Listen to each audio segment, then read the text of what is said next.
Hello everyone, welcome back to our YouTube channel A R study classes. So हम start करने जा रहे हैं आज एक न्यू सब्जेक्ट जिसका नाम है railway, airway and waterway infrastructure. ठीक, ये आपके सिविल 7 सेम का सब्जेक्ट है। तो चलो आज इसका सिलेबस देखते हैं और पहला लेक्चर भी स्टार्ट कर देंगे। ठीक, तो चलिए मैं जूम कर दूं, आप लोग को सिलेबस और अच्छे से दिखेगा। चलिए, और अच्छे से आपको दिख रहा होगा। एक बार सिलेबस देख लेते हैं, उसके बाद हम बात करेंगे। ठीक, तो ये रही आपकी सिलेबस। तो पहले 2 यूनिट तो आपकी रेलवे पे है, रेलवे इंजीनियरिंग। उसके बाद 3rd यूनिट आपका एयरपोर्ट इंजीनियरिंग है। उसके बाद 4th and 5th engineering, fourth and fifth part आपका क्या है, वाटरवे इंजीनियरिंग पे। ठीक, तो इस तरह आपकी ये पूरा सिलेबस है। चलो, तो आज स्टार्ट करेंगे हम अपनी पहली यूनिट में हमें बेसिक इंट्रोडक्शन पढ़ना है अबाउट रेलवे इंजीनियरिंग की। रेलवे क्या है, पूरा railway gauge, alignment and track component, क्या क्या पूरे रेलवे में कंपोनेंट होते हैं, ये हमारी आज का टॉपिक रहेगा पूरा। तो पहले लेक्चर में हम पूरा ये अपना कवर करेंगे, ये पहले लेक्चर में। उसके बाद दूसरे लेक्चर में हम हो सकता है ज्योमेट्रिक डिजाइन देखें, और थर्ड लेक्चर अगर हो सकता है टाइम बचेगा तो ये एक ही में कवर करा दूंगा, क्योंकि ये पॉइंट एंड क्रॉसिंग भी एक बड़ा टॉपिक आता है। तो अगर हो सकता है तो इसे 1 से 2 लेक्चर लग सकता है, जैसा टाइम वहां बचेगा मेरे पास। तो टोटल पहली यूनिट आपका 3 से 4 लेक्चर में पहली यूनिट कवर करा दूंगा। ठीक, चलो तो बिना टाइम वेस्ट किए हम स्टार्ट करते हैं अपनी यूनिट नंबर फर्स्ट को। ठीक, चलो सिलेबस मैंने भेज दिया था ऑलरेडी टेलीग्राम पे। अगर टेलीग्राम नहीं ज्वाइन किया तो सब लोग जाकर ज्वाइन कर लेना। चलो मैं एक बार टेलीग्राम का दे दे रहा हूँ स्कैनर, यहीं से सब लोग स्कैन कर, मैंने ऑलरेडी यूट्यूब पे पोस्ट किया, वहां से भी देख सकते हो। अगर नहीं मिल रहा तो यहाँ पर ऐसे स्कैनर दिया है, देखो ये स्कैनर, आप स्कैन करेंगे तो आप ज्वाइन हो जाएंगे। ठीक, ऐसे मैंने पोस्ट भी किया है वहां पर यूट्यूब पे, आप वहां से ज्वाइन कर सकते हैं, मैं नोट्स वहां प्रोवाइड करा दूंगा। ठीक, चलो तो बिना टाइम वेस्ट किए स्टार्ट करते हैं आज का लेक्चर नंबर फर्स्ट। चलिए, तो मैंने यहाँ देखो रेलवे इंजीनियरिंग आपका यूनिट नंबर फर्स्ट और सेकंड आपका रेलवे इंजीनियरिंग है। ठीक, चलो तो जितना पोर्शन अब मैंने लिख के लाना है लिख के ले आऊंगा, और जहां ज्यादा इमेजेस की जरूरत पड़ेगी वो मैं पीडीएफ बना दूंगा। ठीक, चलो तो प्रीवियस सेमेस्टर में हमने ट्रांसपोर्टेशन इंजीनियरिंग पढ़ा था, सबने पढ़ा है ना। तो उसको थोड़ा सा आज के लेक्चर के बाद जाना रिवीजन कर लेना, क्योंकि अगले लेक्चर में बहुत महत्व रखेगा। ठीक, तो ट्रांसपोर्टेशन इंजीनियरिंग में हमने पढ़ा था मोड ऑफ ट्रांसपोर्टेशन, सबको याद है कौन कौन सा। एक हमारा बाई रोड से, जैसे हाईवेज हो जाता उसकी सहायता से हम करते थे। सेकंड हमने पढ़ा था रेलवे द्वारा, बाई रेल द्वारा पढ़ते थे, तो हमारा रेलवे इसमें पढ़ेंगे तो वो हमारा रेलवे इंजीनियरिंग हो जाता है। थर्ड हम पढ़े थे बाय एयर, हमारा एयरप्लेन जिसमें यूज करते थे वो हमारा हो जाता था एयरवेज। ठीक, उसके बाद हमने मोड ऑफ ट्रांसपोर्टेशन पढ़ा था क्या, वाटरवेज द्वारा। ठीक, तो ये 4 मोड हमने पढ़े थे। तो 4 मोड में हमने पहला तो प्रीवियस में ट्रांसपोर्टेशन इंजीनियरिंग में पहला पढ़ लिया था। अब हमें इस सेमेस्टर में रेलवे, एयरवे एंड वाटरवेज, ये तीनों को पढ़ना है। यहाँ सबकी प्रॉपर्टी लिखी है क्या है, तो सब लोग जानते हैं, हमने अच्छे से उसमें देखा था। ठीक, चलो अब एक बार रेलवे इंजीनियरिंग का पूरा इतिहास देखते कैसे पूरा ये चालू हुआ। यहाँ वो लिखा है, तो 1843 में लॉर्ड डलहौजी थे, उन्होंने कंसीडर किया कि इंडिया में भी हमारा रेलवे होना चाहिए। तो इनका ही विचार था, किनका, लॉर्ड डलहौजी का। कब, 1843 में इन्होंने विचार किया। उसके बाद क्या हुआ, 1844 में मिस्टर RM स्टेप्सन आए, इन्होंने ईस्ट इंडिया रेलवे कंपनी की स्थापना कर दी। कब, 1844 में। ठीक, ये सब ध्यान रखिएगा, आपके नॉलेज के लिए जरूरी है। उसके बाद 1850 में क्या हुआ, स्टार्ट हो गया कंस्ट्रक्शन ऑफ रेलवे लाइन। कहां से, बॉम्बे से थाने, आपका ये जीके जीएस में भी आ सकता है, कहां से, बॉम्बे से थाने में ये स्टार्ट हो गया। और ये जो कंपनी बनाना शुरू की थी, उसका कंपनी का नाम था the great Indian peninsula railway company, ये कंपनी का नाम था जिन्होंने स्टार्ट किया।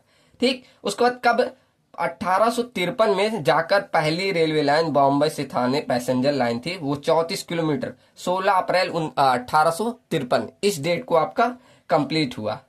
ठीक, उसके बाद इतना समझ में आया ना कि इंडिया में कब सोचा गया, कब इसका इतिहास आपको समझ में आएगा। ठीक, उसके बाद पूछा जाता है कि मॉडर्न जो स्टीम इंजन था उसका इन्वेंटर कौन थे, जो मतलब हमारा रेलवे चला था पहले पहले, तो उसका जो इन्वेंट किया था उनका नाम था जॉर्ज स्टेप्सन, जो कि इंग्लैंड के थे। इन्होंने कब, 1814 में खोज किया था।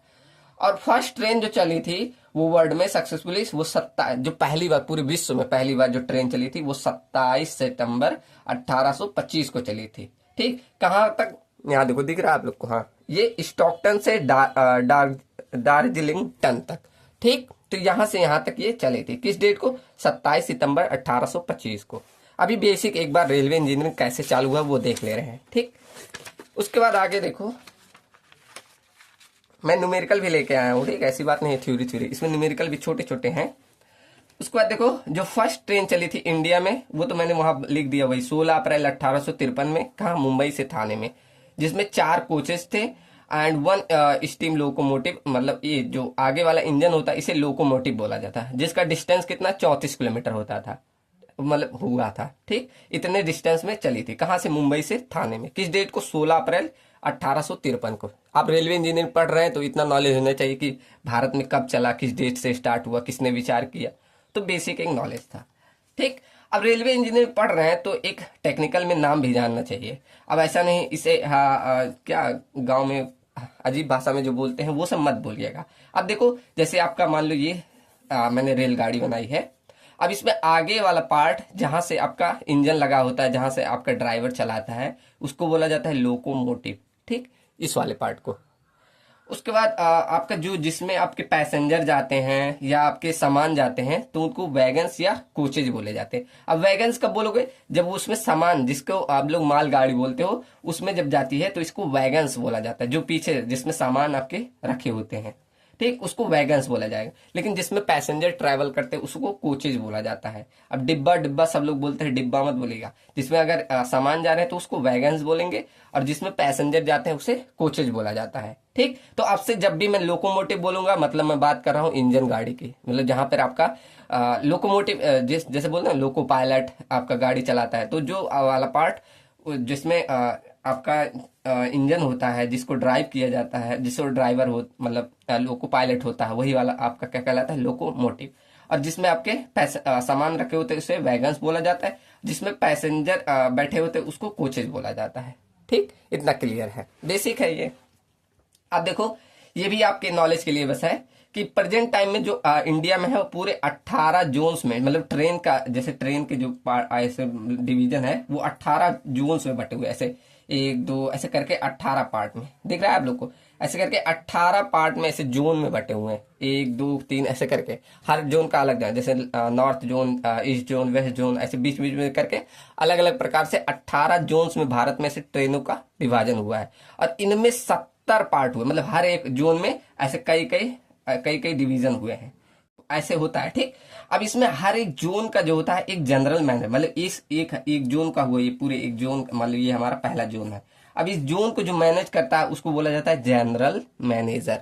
ठीक, उसके बाद इसमें जो डिवीजन होते हैं, जैसे 70 डिवीजन है तो इसमें मान लो 4-5 डिवीजन इस पार्ट में हुआ, तो एक डिवीजन को जो मैनेज करता है उसको बोला जाता है DRM, मतलब डिवीजन रेलवे मैनेजर। अब इसके नीचे आगे नीचे आपके आते हैं सब जो जैसे ट्रेन को मैनेज करते हैं, TT हो गया, और सब जो होते हैं वो सब इसके नीचे आते हैं। ठीक, तो मेन जो आपका पूरे जोन को मैनेज करता है उसको जनरल मैनेजर हो गया, और जो उसके डिवीजन को मैनेज करता है उसको बोला जाता है डिवीजन रेलवे मैनेजर। ठीक, अब देखो, लार्जेस्ट जो रेलवे लाइन है वो नॉर्थ रेलवे लाइन है, और स्मॉलेस्ट जो है नॉर्थ से ईस्ट जोन लाइन है। ये बस एक बेसिक नॉलेज के लिए है। ठीक, चलो समझ में आया ना, अब आगे बढ़ते हैं। अब इसके लिए मैं पहले एक छोटा सा इमेज ले आऊं तब समझाऊं। देखिए, आपको ये पटरी दिख रही ना, जिसे रेलवे पटरी आपने देखा होगा, ऐसे दिख रही। अब इनमें सब कंपोनेंट का हमें नाम देखना है, जैसे देखा सिलेबस में ना, सबका नाम हमें पहचानना क्या क्या होता है। ठीक, तो देखो, इसको ऐसे मैंने यहाँ क्रॉस सेक्शन कट करके बताया है। यहाँ देखो, इसका मैंने ऐसे सामने से ऐसे क्रॉस सेक्शन कट किया है तब दिखाया है। ठीक, अभी मैं इसी में नाम बता दे रहा हूँ, तब सबको वहां और अच्छे से क्लियर हो गया। अब इसको मैंने काट के यहाँ लिखा है, तो यहाँ से देखोगे, मैं इमेज ऐड कर दूंगा उसमें। ठीक, देखो, ये वाला जो होता है इसको बोला जाता है रेल्स, ये जो आपकी होती है ऐसे।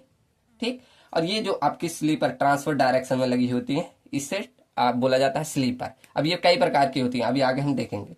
ठीक, और ये लगी होती है इसे फास्टनर्स बोला जाता है, और ये जो लगी है इसे बैलास्ट बोला जाता है। अब ये कई प्रकार से है, देखो नीचे अलग, यहाँ बोला जाता है ये इसको बोला जाता है बैलास्ट क्वेश्चन, फिर सब बैलास्ट, फिर नीचे उसके सॉयल सब ग्रेड होता है। अभी जब क्रॉस सेक्शन कट करेंगे तभी तो देखेंगे। ठीक, तो इस तरह आपका पूरा क्रॉस सेक्शन होता है। अभी बहुत सारे एलिमेंट है, तो यहाँ देखते हैं। अब इसको हम एक क्रॉस सेक्शन कट करके पूरा देखते हैं क्या क्या टर्म क्या कहलाता है। ठीक, समझ में आना, इसका मैंने एक क्रॉस सेक्शन ऐसे काटा है, देखो मैं एक दिखाऊं इस तरह। देखो कुछ इस तरह मैंने इसका एक क्रॉस सेक्शन ऐसे कट किया, ठीक, ऐसे तो क्रॉस सेक्शन काटते हो, तो कट किया तो यहाँ मुझे कुछ इस तरह से दिख रहा है, ठीक, क्रॉस सेक्शन ऐसे कट करके आपको दिखा रहा हूँ। अब इसमें क्या टर्म क्या कहलाता है ये आपको जानना चाहिए। जैसे यहाँ से अब एक रेल से दूसरे रेल के बीच की ऐसे यहाँ से यहाँ तक की डिस्टेंस को गेज बोला जाता है, मतलब इनके बीच कितना डिस्टेंस रखना है, इस वाले एज से लेकर इस वाले एज तक की डिस्टेंस को हम गेज बोलते हैं, ठीक। और ये जो ऐसे लंबी से ऐसे प्रोवाइड की जाती है, ऐसे था ना, ऐसे ऐसे था ना, इसको बोला जाता है रेल्स, ठीक। अब मैं एकदम बेसिक से बोला, मैं जान रहा हूँ आपको कुछ नहीं आता इस तरह, और जो ऐसे प्रोवाइड किया गया था इसको स्टेबिलिटी के लिए, उसको बोला जाता है फास्टनर। अब ये कई प्रकार के होते हैं, आगे जब एक एक टर्म को अभी हमें डिटेल में पढ़ना है। उसके बाद नीचे जिसपे ये मतलब रखे गए थे, इसको बोला जाता है स्लीपर्स, ठीक। अब इनके नीचे ऐसे बैलास्ट बिछाए गए थे, अब इसको बोला जाता है बैलास्ट कुशन। अब किस ये सबका काम क्या होता है, अभी नीचे सब लिखा है, ठीक। उसके बाद नीचे आपका ऐसे पतली पतली छोटी छोटी लेयर में प्रोवाइड किया जाता है, मतलब छोटा छोटा ये साइज में प्रोवाइड किया जाता है, उसको बोला जाता है सब बैलास्ट। अब इसके नीचे कंपैक्ट करके सॉइल सबग्रेड प्रोवाइड किया जाता है। जैसे आपने ट्रांसपोर्टेशन में पढ़ा था, वैसे सेम इसमें पहले आपका सॉइल सबग्रेड, फिर सब बैलास्ट, फिर बैलास्ट कुशन, फिर उसके ऊपर स्लीपर, फिर उसके ऊपर हम रेल्स को प्रोवाइड करते हैं, रेल्स को फास्टनर के थ्रू बांध देते हैं, ठीक। अब सबका काम क्या होता है, एक छोटा सा लिखा है, अभी सबको डिटेल में पढ़ना है, बस यहाँ आपके मन में विचार आए इससे पहले मैंने छोटा से लिख दिया है। अब रेल्स क्या करते हैं, ये अलाउ करते हैं कि मूवमेंट ऑफ ट्रेन को, ठीक। इसी के ऊपर तो मूवमेंट होता है ट्रेन का। उसको स्लीपर क्या करता है, होल्ड करता है जो ट्रेन की पोजीशन को, ये जो स्लीपर लगा है ये इसका क्या है, to hold the train in position, rails in position, मतलब ये जो रेल्स हैं इनको अब इस अपनी पोजीशन में होल्ड करने के लिए ये स्लीपर प्रोवाइड किए जाते हैं, ठीक। सेकेंड क्या, to maintain the gauge distance. अब इनके बीच की जो गेज डिस्टेंस है इसको मेंटेन, ऐसा ना हो कि जब रेल्स जाए तो ये आगे पीछे से भागने लगे, तो इनको मेंटेन करने के लिए, इनके बीच की गेज डिस्टेंस को मेंटेन करने के लिए हम स्लीपर प्रोवाइड करते हैं। उसके बाद to distribute the load to ballast cushion, मतलब जो ऐसे अब यहाँ इसके ऊपर ट्रेन चल रही है आपकी, तो लोड आएगा, लोड क्या होगा, रेल्स के थ्रू स्लीपर पे जाएगा। अब स्लीपर क्या होगा, पूरा लोड ऐसे अपने ऊपर ले लेगा। अब यहाँ से लोड क्या होगा, नीचे डिस्ट्रीब्यूट हो जाएगा। तो कौन काम कर रहा है, ये स्लीपर ही कर रहा है, ठीक। तो स्लीपर का क्या काम हुआ, पहले तो अपनी पोजीशन में रखने के लिए, गेज डिस्टेंस मेंटेन करने के लिए, लोड को डिस्ट्रीब्यूट करने के लिए, ठीक। अब नीचे आ रहा है कि बैलास्ट कशन, ये इसको क्यों प्रोवाइड करते हैं, इसका मेन काम क्या होता है, ड्रेनेज के लिए, लोड डिस्ट्रीब्यूट करने के लिए एक लार्ज एरिया में, ठीक। उसके बाद स्लीपर को होल्ड करने के लिए अपने, अब देखो इससे क्या होता है, जब आपका ऐसे रेल जाता है तो इससे कोई वाइब्रेशन को ये उतना ज्यादा ऊपर नहीं पहुंचने दिया जाता है, ये एब्जॉर्ब कर लेता है वाइब्रेशन को, तो लोड को अच्छी तरह से डिस्ट्रीब्यूट कर देता है और होल्ड रखता है स्लीपर को, ठीक। नहीं ऐसा नहीं वाइब्रेशन आया तो ये सेटल कर जा रहा है, तो वाइब्रेशन को ये कम कर देता है, ठीक। तो ये बैलास्ट कशन का काम होता है। उसके बाद आगे क्या है, फास्टनर। फास्टनर क्या करते हैं, कनेक्ट करते हैं स्लीपर को और रेल्स को, इन दोनों को कनेक्ट करने का काम होता है। अब फास्टनर बहुत प्रकार के होते हैं, आगे हम देखेंगे, स्पाइक्स होते हैं आपके, डॉग स्पाइक्स होते हैं, और फिश प्लेट होता है, ऐसे बहुत सारे हैं, अभी देखेंगे आगे, ठीक। चलो उसके बाद सब बैलास्ट था, नीचे था ना ऐसे सब बैलास्ट, ये सब बैलास्ट, ये जो रेड कलर में मैंने दिखाया, इसका काम क्या होता है, layer act as a drainage layer, मतलब जब पानी आएगा तो ड्रेनेज, इसमें ऐसा नहीं होगा कि नीचे पानी, अगर सॉइल में पानी जाने लगेगा इसमें तो यहाँ से सेटलमेंट होने लगेगा, तो ये क्या करता है, यहाँ से ऐसे बाहर निकालने लगता है पानी, यहाँ इस पे जब यहाँ से पानी पहुंचेगा ना तो ऐसे निकल जाता है इस साइड बाहर, यहाँ नीचे नहीं जाने देता, ठीक। तो सॉइल है, इसकी परमिलिटी देखो इसलिए बहुत लो परमिलिटी होती है, मतलब यहाँ से पानी पास करना बहुत कम होता है, यहाँ से पानी पास करेगा, नहीं करेगा तो ऐसे निकल जाता है बाहर, अगर मिट्टी में जाएगा तो मिट्टी सेटल करने लगेगी, तो इसलिए इसका काम सब बैलास्ट का ये होता है, ठीक। उसके बाद नीचे सॉइल सबग्रेड होता है, ये लोड जो ऊपर आता है उसको सहन करता है, इसकी स्ट्रेंथ अच्छी खासी होनी चाहिए, लोड कैरिंग कैपेसिटी को बढ़ाता है, स्टेबल ड्रेनेज को करता है, ठीक। तो ये सारा काम होता है किसका, सॉइल सबग्रेड का। अब गेज क्या होता है, वही distance between inner face of rail, मैंने बताया ना, ये इनर फेस की डिस्टेंस को हम क्या गेज बोलते हैं। अब गेज बहुत प्रकार के होते हैं, अभी हम आगे देखेंगे, ठीक। अब देखो एक टर्म आता है परमानेंट वे, अब ये डिफिनीशन पूछ लेता है परमानेंट वे क्या है, तो ये जो पूरा कॉम्बिनेशन है जिसपे आपका रेल चल रहा है इसी को परमानेंट वे बोला जाता है, जिसपे परमानेंट वे मतलब एक परमानेंट रास्ता, अब इसी पे तो परमानेंटली हमारा रेल चलता है, तो वही आपका परमानेंट वे कहलाता है। देखो क्या लिखा है, the combination of rail fitted on the sleeper and resting on the ballast and subgrade is called railway track या परमानेंट वे बोला जाता है, ठीक। तो वही सारा कॉम्बिनेशन आपका क्या, स्लीपर का और जिसपे रेस्ट कर रहा है बैलास्ट पे, सब ग्रेड पे, वही पूरा आपका क्या कहलाता है, रेलवे ट्रैक बोल दो या परमानेंट भी बोल दो। ठीक, तो ये डिफिनीशन भी पूछ लेता है 2 नंबर में। चलो यहाँ तक समझ में आया? अगर कोई भी डाउट आएगा तो जरूर भेजिएगा मेरे पास, मैं अगले लेक्चर में क्लियर कर दूंगा। ठीक, चलो अगला क्या है, चॉइस ऑफ गेज डिपेंड। अब मतलब ये जो गेज आप ले रहे हो, ये गेज हम ज्यादा या कम क्यों नहीं ले सकते? मतलब हाँ, ऐसा तो हो सकता है ना कि हम इस गेज को ज्यादा ले लें, कम ले लें या मिनिमम ले। अब देखो कम ले लेंगे तो कम ये गिट्टी हमारा और यहाँ कम काम करना पड़ेगा, स्लीपर छोटा लेना पड़ेगा, मटेरियल कम लगेगा। तो ये चॉइस किस पे डिपेंड कर रहा है, ये हमारा क्वेश्चन पूछा है। तो देखो किस पे डिपेंड करता है, पहला तो आपका कॉस्ट। कैसे कॉस्ट पे? There is a proportional increase in cost of acquisition of land, earthwork, rail sleeper, ballast, bridge and tunnel due to wider gauge. अब वही मैंने बोला ना, अगर हम ज्यादा वाइडर गेज ले रहे हैं तो आपका लैंड ज्यादा लग रहा है, मटेरियल ज्यादा लग रहा है, अर्थवर्क आपको ज्यादा करना पड़ रहा है, तो आपका कॉस्ट इंक्रीज हो जाएगा, होगा ना। लेकिन एक बात है, आपका जितना ज्यादा ये गेज बड़ा होगा उतनी उसकी मतलब स्पीड ज्यादा होगी, लोड कैरिंग कैपेसिटी ज्यादा होगी, और जितनी कम गेज डिस्टेंस होगी उतना कम वो लोड लेगा और उतना कम उसका मतलब स्पीड होगा। समझ में आया मैंने क्या बोला? कि अगर कम रेल गेज होगा तो वो उसका स्पीड बहुत कम होगा और उसकी कैपेसिटी भी कम होगी। लेकिन अगर गेज डिस्टेंस ज्यादा होगा तो वो ज्यादा स्पीड से चल पाएगा और ज्यादा कैपेसिटी लोड को ले पाएगा। ठीक, देखो अगला यही लिखा है क्या, सेकंड ट्रैफिक कंसीडरेशन। अगर आपका as wider gauge can carry large wagon, देखो लिखा है ना, ज्यादा अगर वाइडर गेज है तो वो क्या लार्ज वैगन्स को या कोचेस को कैरी कर सकेगा, जिससे it can move more traffic, मतलब वो ज्यादा से ज्यादा ट्रैफिक को मूव करा पाएगा। ठीक, तो वाइडर गेज है ग्रेटर पोटेंशियल स्पीड। अब वही लिखा है ना कि वाइडर ग्रेड रहेगा तो वहां पर पोटेंशियल स्पीड ज्यादा रहेगी। ठीक, तो यहाँ पर ट्रैफिक के लिए भी ये हम देखते हैं, जहां पर देखो जहां पर ज्यादा पॉपुलेशन रहेगा वहां पर हम ज्यादा गेज रखते हैं। अब गेज का भी देखेंगे कई प्रकार का है। ठीक, उसके बाद देखो physical feature of the country. अभी इसका मतलब जैसे आपका अगर स्टीपर जहां पर ऐसे स्टीपर ग्राउंड है, जैसे ऐसे स्लोप है, तो वहां पर हम वाइडर गेज नहीं रखते, वहां हम नैरो गेज रखते हैं। देखो लिखा for steeper gradient and sharp curve, जहां पर ऐसे शार्प कर्व या स्टीपर ग्रेडियंट है वहां पर हम नैरो गेज को प्रीफर करते हैं। ठीक, चलो तो ये आपके चॉइस हो गया कि किस, पहले तो कॉस्ट देखेंगे, सेकंड ट्रैफिक देखेंगे, थर्ड देखेंगे कि फिजिकल फीचर कैसे है उस कंट्री का। इन तीनों चीजों पे आपका गेज की चॉइस डिपेंड करेगी। ठीक, क्लियर है ना?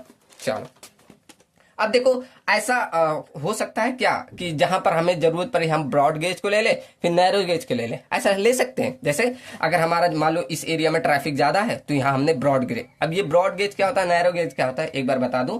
ब्रॉड गेज क्या होता है, इसकी डिस्टेंस जो होती है गेज टू गेज की डिस्टेंस 1.676, यहाँ देखो मैंने लिखा है, देखो ब्रॉड गेज का जो डिस्टेंस होता है 1.676 मीटर वाइड होता है, ये बीच की डिस्टेंस। और वहीं आपका नैरो गेज देखो यहाँ लिखा है नैरो गेज, इसके डिस्टेंस जो होता है 0.672 होता है, जैसे ये कम होता है। मतलब कहने का मतलब कि हम यहाँ ब्रॉड गेज ले लें जहां ज्यादा पॉपुलेशन है, नैरो गेज मतलब छोटी पतली वाली गेज ले लें जहां कम पॉपुलेशन है। ऐसा कर सकते हैं? नहीं कर सकते। क्यों? क्योंकि अगर देखो यहां से तो स्पीड आई, अब हमें जब मतलब ये ट्रैक चेंज हुआ, मतलब गेज डिस्टेंस चेंज हुआ, तो हमें रेलवे दूसरा लेना पड़ेगा ये वाला, तो हमें चेंज करना पड़ेगा, वहां हमें बीच में एक स्टेशन प्रोवाइड करना पड़ेगा।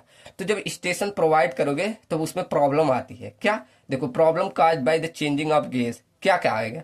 पहला तो इनकन्वीनियंस आर टू पैसेंजर, मतलब पैसेंजर को आप सुविधा होगी। कैसे? अब यहाँ से फिर चेंज करके यहाँ जाएंगे, फिर यहाँ रखेंगे, तो इससे उनको दिक्कत आएगी। उसके बाद difficulty in train shipment of good. अब जैसे हम यहाँ से सामान जो लगे, अब यहाँ से यहाँ गए, अब यहाँ सामान को चेंज करोगे फिर यहाँ रखो, इससे क्या होगा, आपका लोडिंग अनलोडिंग में कहीं इधर उधर सामान हो गया, तब इससे भी दिक्कत है। फिर additional facility eight station yard, यहाँ आपको स्टेशन यार्ड पे कुछ अलग फैसिलिटी भी देनी पड़ेगी, कॉस्ट बढ़ेगा। ठीक, तो ये सारी दिक्कत आएगी। Hindrance in fast moving of goods, मतलब जो फास्ट मूविंग गुड्स था वहां भी आपको दिक्कत आएगा। ठीक, तो ये सारी ऐसे प्रॉब्लम्स आएगी अगर एक गेज डिस्टेंस से दूसरे गेज डिस्टेंस पे जाओगे। ठीक, मतलब आपके मन में अगर विचार आया हो कि क्यों ना हम जहां पर हम ज्यादा पॉपुलेशन है वहां पर हम ब्रॉड गेज ले लें, जहां पर आपका कम पॉपुलेशन है वहां नैरो गेज ले लें, या मान लो यहाँ स्टीपर है तो वहां नैरो गेज ले लें। तो ऐसा नहीं। इसके लिए क्या किया, जैसे भारत में देखो सब जगह ऐसे कहीं आपका स्लोप पाया जा रहा है कहीं नहीं, तो भारत में एक पॉलिसी लाएगी। क्या? Unigauge policy of Indian railway gauge, मतलब यूनिगेज मतलब एक ही गेज रहेगा हर जगह, ये भारत ने अडॉप्ट कर लिया। इसलिए एक पॉलिसी लाई। कब लाई? इंडियन रेलवे इन 1992 में took a decision to adopt unigauge policy. ठीक, इसका मतलब क्या था कि ब्रॉड गेज तो जो ब्रॉड गेज की लेंथ कितनी होती है 1676 mm। अब मीटर में लिखना चाहो तो 1.676 मीटर लिख देना। ठीक, तो इतना यूनिफॉर्म, मतलब जहां भी आपका रेल है वहां पर हम यूनिफॉर्म पूरा ब्रॉड गेज लेके चलेंगे, कहीं पर ना नैरो गेज ना कुछ, सिर्फ हम ब्रॉड गेज, इसीलिए यूनिगेज पॉलिसी लाए। लेकिन कहीं कहीं पर भी धरोहर के लिए हम अभी भी रखते हैं। ठीक, जैसे दार्जिलिंग हो गया, वहां पर अभी भी आपका नैरो गेज ही पाया जाता है। ठीक, समझ में आया ना कि भारत में अब ब्रॉड गेज यूनिगेज पॉलिसी के अंतर्गत हमारा ब्रॉड गेज सब जगह अब बनते हैं। नया नया जहां बनेगा आपका यही गेज बनता है। ठीक, चलो अब बढ़ते हैं। गेज तब से कर रहे हैं, अब गेज समझ लेते हैं क्या है। ठीक, चलो तो देखो क्या लिखा है, रेलवे गेज। अब इसका डिफिनीशन देना चाहो वही है, क्लियर डिस्टेंस। चलो क्या लिखा है, clear distance between inner face of the two rails near the tops is called gauge. वही ना, इनके बीच की जो क्लियर डिस्टेंस होती है, टॉप्स, इसे टॉप्स बोला जा रहा है, वही हमारा क्या कहलाता है, रेलवे गेज। अब ये कई प्रकार के होते हैं, जैसे पहला ब्रॉड गेज, अब इंडिया में यही यूज होता है। ठीक, यूनिगेज पॉलिसी के अंतर्गत। अब ये पूछा जाए इनका जो विड्थ है कितना वाइड है, मतलब गेज समझ में आ रहा ना, ये गेज बार बार इमेज तो नहीं दिखाना पड़ेगा, चलो मैं बना दूं छोटा सा। ये आपका मान लो रेल्स है, एक सिंपल इमेज। ठीक, अब इनके बीच की जो यहाँ से जो डिस्टेंस है वो 1.676 मीटर है। ठीक, ये दिख रहा है ना इमेज, यही 1.676 मीटर। mm में लिखोगे तो 1676 mm आ जाएगा। ठीक, तो इतना आपका ब्रॉड गेज में इतनी विड्थ रखी गई, इतना वाइड बीच की डिस्टेंस रखा गया। ठीक, अब इसे क्यों अडॉप्ट किया, adopted for main cities and route for max. अब इसे अडॉप्ट कर सकते हैं जहां पर मेन सिटीज है, जहां पर मैक्सिमम इंटेंसिटी आपका है, वहां पर जहां पर हाइयर स्पीड आपको चाहिए। अब पता ना, हाइयर स्पीड जितना मतलब वाइड होगा उतना स्पीड ज्यादा होगा, तो जहां पर हाइयर स्पीड, जहां पर ज्यादा लोड, जहां पर ज्यादा इकोनॉमिकल आपका हो, वहां पर हम वाइडर गेज प्रेफर करते हैं। ठीक, चलो अब देखो इसमें भी कई ग्रुप आते हैं, जैसे ग्रुप ए, ग्रुप बी। अब ये सब आईएस कोड के अनुसार है, आपको इतना अगर ध्यान हो गया, ये ना ध्यान हो चलेगा, लेकिन इतना आपको ध्यान रहेगा। ठीक, इतना डिटेल नहीं पूछेगा, फिर भी ये ध्यान रखना कि ग्रुप ए के अंतर्गत हम स्पीड रखते हैं अप टू 160 किलोमीटर तक। ग्रुप बी में हमारा 130 किलोमीटर तक रहता है। ग्रुप सी में आपका ये जैसे मुंबई, दिल्ली, चेन्नई, कोलकाता, इसके अंतर्गत ग्रुप सी में आता है। ग्रुप डी में हम 110 किलोमीटर पर आवर की स्पीड होती है, और ग्रुप ई के अंतर्गत हमारा स्लो स्पीड होता है। तो ये सब ब्रॉड गेज के क्लासिफिकेशन है, इतना 5 ग्रुप में क्लासिफिकेशन किया गया है। ठीक, इसी को ब्रॉड गेज को, चलो समझ में आया ना ब्रॉड गेज। बस ये विड्थ ध्यान रहे, और इसका मतलब क्या क्या गुड होता है कि जहां पर ज्यादा ट्रैफिक हो, जहां पर ज्यादा स्पीड चाहिए, जहां पर ज्यादा आपका पॉपुलेशन हो, वहां पर हम ब्रॉड गेज प्रीफर करते हैं। ठीक, चलिए अगर कोई भी डाउट आएगा जरूर भेजिएगा, मैं अगले लेक्चर में क्लियर कर दूंगा। ठीक, चलो अब अगला सेकंड मीटर गेज आता है। बस अब मीटर गेज की विड्थ कितनी होती है, 1 मीटर वाइड। अब इसका भी क्लासिफिकेशन है। मीटर गेज देखो, इसके 3 रूट होते हैं, Q route, R route and S route. अब क्यू रूट को कब प्रेफर किया जाता है, जब आपकी मैक्सिमम परमिसिबल स्पीड कब 75 किलोमीटर पर आवर की स्पीड रिक्वायर हो, और ट्रैफिक डेंसिटी जो हो 2.5 जीएमटी, जीएमटी मतलब ग्रॉस मिलियन टन, ऐसे मतलब 1 किलोमीटर की स्पीड में इतना टन आपका लोड आए, तब पर किलोमीटर पर एनम मतलब 1 साल में 1 किलोमीटर में इतना आपका लोड आए, तब हम क्यू रूट को प्रेफर करते हैं। लेकिन आर रूट जब वहां पर मैक्सिमम से maximum speed 70 kilometre per hour हो, तब वहां प्रेफर करते हैं। और एस रूट को कब, जब आपका speed less than 75 kilometre per hour हो, और जो लोड है वो 1.5 जीएमटी मतलब ग्रॉस मिलियन टन, इतना लोड पर किलोमीटर पर एनम में आए, तब वहां एस रूट को। ये 3 मतलब आपके क्लासिफिकेशन है मीटर गेज के। ठीक, चलो उसके बाद थर्ड हम नैरो गेज। नैरो गेज की जो विड्थ होती है 0.672 मीटर वाइड होती है। अब ये कहाँ अडॉप्ट किया जाता है, हिली एरिया में, जहां पर कम पॉपुलेशन होता है, वहां पर हम इसको अडॉप्ट करते हैं। किसको, नैरो गेज के। ठीक, हिली एरिया में मेनली इसको ही अडॉप्ट किया जाता है। चलो उसके बाद फोर्थ आता है आपका स्टैंडर्ड गेज। स्टैंडर्ड गेज की विड्थ कितनी होती है, 1.435 मीटर वाइड। ठीक, इसको अंग्रेज काफी यूज करते थे। उसके बाद फिफ्थ आता है फीडर गेज। फीडर गेज की कितने 0.610 मीटर इतनी वाइड होती है। बस इनकी विड्थ आपको ध्यान हो, यही ज्यादा पूछा जाता है। ठीक, अब यहाँ आपने सोचा नहीं कि आपने देखा सबसे ज्यादा आपको ब्रॉड गेज की ही प्रशंसा हो रही है, ऐसा क्यों? अब यहाँ सॉरी, चलो अब यहाँ देखो broad gauge if prefer over the metre gauge and narrow gauge, मतलब लिखा है कि ब्रॉड गेज को ही क्यों प्रेफर किया जाता है मीटर गेज और नैरो गेज के कंपेयर में। तो सबसे पहला रीजन अगर पूछ ले क्यों प्रेफर किया जाता है, तो पहला रीजन क्या, ये ज्यादा स्टेबिलिटी देता है, ज्यादा लोड ले सकता है, ज्यादा स्पीड रहता है, ज्यादा इकोनॉमिकल होता है, और क्या, बस इतना ही है सकते हैं। ठीक, अगला एक आता है लोडिंग गेज। अब लोडिंग गेज क्या होता है, जैसे कि ये मैं एक इमेज ले आऊं, देखो ये इमेज आपको दिख रहा है, ये मान लो ये वाला। अब लोडिंग गेज का मतलब क्या होता है, जैसे आपका जो रेल होता है इसकी विड्थ हाइट ये सब एक मतलब फिक्स कर दिया जाता है, इसी को लोडिंग गेज बोला जाता है। ठीक, मतलब जैसे आपको ये कोई टनल के रूप में दिखाया गया, देखो ऐसे लिखा गया है पूरा। ओहो, इमेज में जाओ, देखो लिखा है ना लोडिंग गेज। अब इसमें क्या होता है, जैसे आपको कोई टनल में पार करना है तो यहाँ पर इसकी कितनी विड्थ रखनी है, कितनी हाइट रखनी है, ये सब फिक्स किया जाता है, यही कहलाता है आपका लोडिंग गेज। ठीक, तो देखो यही लिखा है कि it represent the maximum width and height to which are rolling stock namely locomotive coach और वैगन कैन बी बुल्ट और लोडेड। ठीक, मतलब वही कह रहा है कि आप कितना लोड कर सकते हैं या बनाते हैं आप लोकोमोटिव को या वैगन्स को, इन सबको कितनी विड्थ और हाइट पे बनाना ही हमारा लोडिंग गेज कहलाता है। अब देखो हमारा मेनली ब्रॉड गेज और मीटर गेज के लिए दिया गया है, ये दो ध्यान रख लेना कि इसकी मैक्सिमम हाइट और मैक्सिमम विड्थ कितनी रखनी है। तो मैक्सिमम हाइट ब्रॉड गेज के लिए 4140 mm, ऐसे मैक्सिमम विड्थ आपको 3050 mm रखनी है। मीटर गेज के लिए 3455 mm मैक्सिमम हाइट और मैक्सिमम विड्थ 2745 mm। ठीक, तो ये लोडिंग गेज के लिए ध्यान रख लेना। ठीक, मेनली क्या हाइट और विड्थ कितनी रखनी है, यही आपका लोडिंग गेज कहलाता है बस। ठीक, चलो a survey requirement before laying of railway track. कौन कौन सा सर्वे करते हैं जब आप रेलवे ट्रैक को बिछाते हैं। ठीक, तो सर्वे आपने पढ़ा है, सर्वे में वही सारा सर्वे है। पहला तो ट्रैफिक सर्वे कर लो, किस उस एरिया में ट्रैफिक मतलब सामान कितना, पैसेंजर कितने हैं, ये सारा देख लो, वहां की पॉपुलेशन कैसी है। ऐसा ना हो कि वहां पर कोई आदमी ना हो, आपका रेलवे ट्रैक ऐसे जा रहा है आ रहा है कोई फायदा ही ना हो, तो वहां की पॉपुलेशन कैसी है, ट्रैफिक कैसा है, वहां सामानों की जरूरत कितनी है, क्या है, इंडस्ट्री कितने हैं, देखो इंडस्ट्री कितने हैं और रेवेन्यू कितना जनरेट हो रहा है। तो ये सारा आपको ट्रैफिक सर्वे पहले करना होता है जिस एरिया में आपको रेलवे ट्रैक बिछाना हो। ठीक, तो पहला सर्वे हम ये करते हैं। उसके बाद सेकंड हम करते हैं रिकॉग्निशन सर्वे। अब इसमें क्या, हम साइट विजिट करेंगे वहां के। अब इसको छोटा छोटा मैंने लिख दिया शॉर्ट में, इसको आप ज्यादा लिख सकते हैं। आपने सर्वे पढ़ लिया है, आपने प्रीवियस में फाउंडेशन पढ़ा था, वहां भी सर्वे था, तो सारा आप लिख सकते हैं। ठीक, मैंने इसलिए छोटा छोटा बस टॉपिक लिख दिया कि आप वहाँ साइट विजिट करेंगे। साइट विजिट क्यों करते हैं, बहुत सारी चीजें होती है, वहाँ की सॉइल कैसी है, वहाँ का टोपोग्राफी कैसा है, नेचर की फीचर्स कैसे अवेलेबल है, ज्यादा तो पेड़ नहीं कट रहे हैं, ये सारे बहुत सारे रीजन देखे जाते हैं। ठीक, टाइप ऑफ सॉइल कैसा है, देखो कनेक्टिंग रोड आपके, मतलब ऐसा ना हो कि वहां से कोई रोड ना कनेक्ट हो। जैसे अब जैसे रेल जा रहा है तो वहां से सामान हमें भेजना है, तो road main main highways road ये सब कनेक्ट होने चाहिए। ठीक, तो वहां कितने रोड कनेक्ट हो रहे हैं ये भी हम देखते हैं। अवेलेबिलिटी ऑफ मटेरियल कितना है, जैसे जहां से ले जा रहे हैं वहां मटेरियल अवेलेबल हो रहा है कि नहीं। ऐसा नहीं यहाँ से हमारा ट्रेन जा रहा है, अब वहां से 100 किलोमीटर पे हमें जो चीज चाहिए वो लाना पड़ रहा है, तो जो मटेरियल अवेलेबल है वो हमें देखना होता है। ये सारा हम रिकॉग्निशन सर्वे में करते हैं। ठीक, चलो उसके बाद थर्ड हमारा आता है प्रीलिमिनरी सर्वे। इसमें क्या, हम इंस्ट्रूमेंट साइट पे ले जाते हैं, फिर वहां से traversing, chain, tape, theodolite, plane table survey, ये सारा सर्वे करते हैं। अगर आपका 7 नंबर पूछ लेगा तो सबके बारे में लिख देना। ठीक, नहीं पूछेगा तो आप अगर 2-3 नंबर में पूछेगा बस सबका लिख देना। ठीक, उसके बाद सॉइल के shear stand, CBR test, approximate estimation, ये सब हम प्रीलिमिनरी सर्वे में कर देते हैं।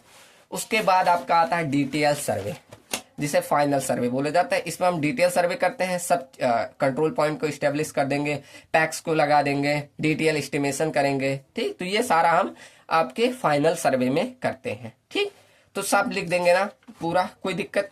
चलो अब बढ़ते हैं एक एक कंपोनेंट पूरा डिटेल में पढ़ेंगे। हर एक कंपोनेंट के बारे में पूछा था ना, पूछ सकता है 7 नंबर में, तो हर एक कंपोनेंट के बारे में डिटेल में पढ़ते हैं।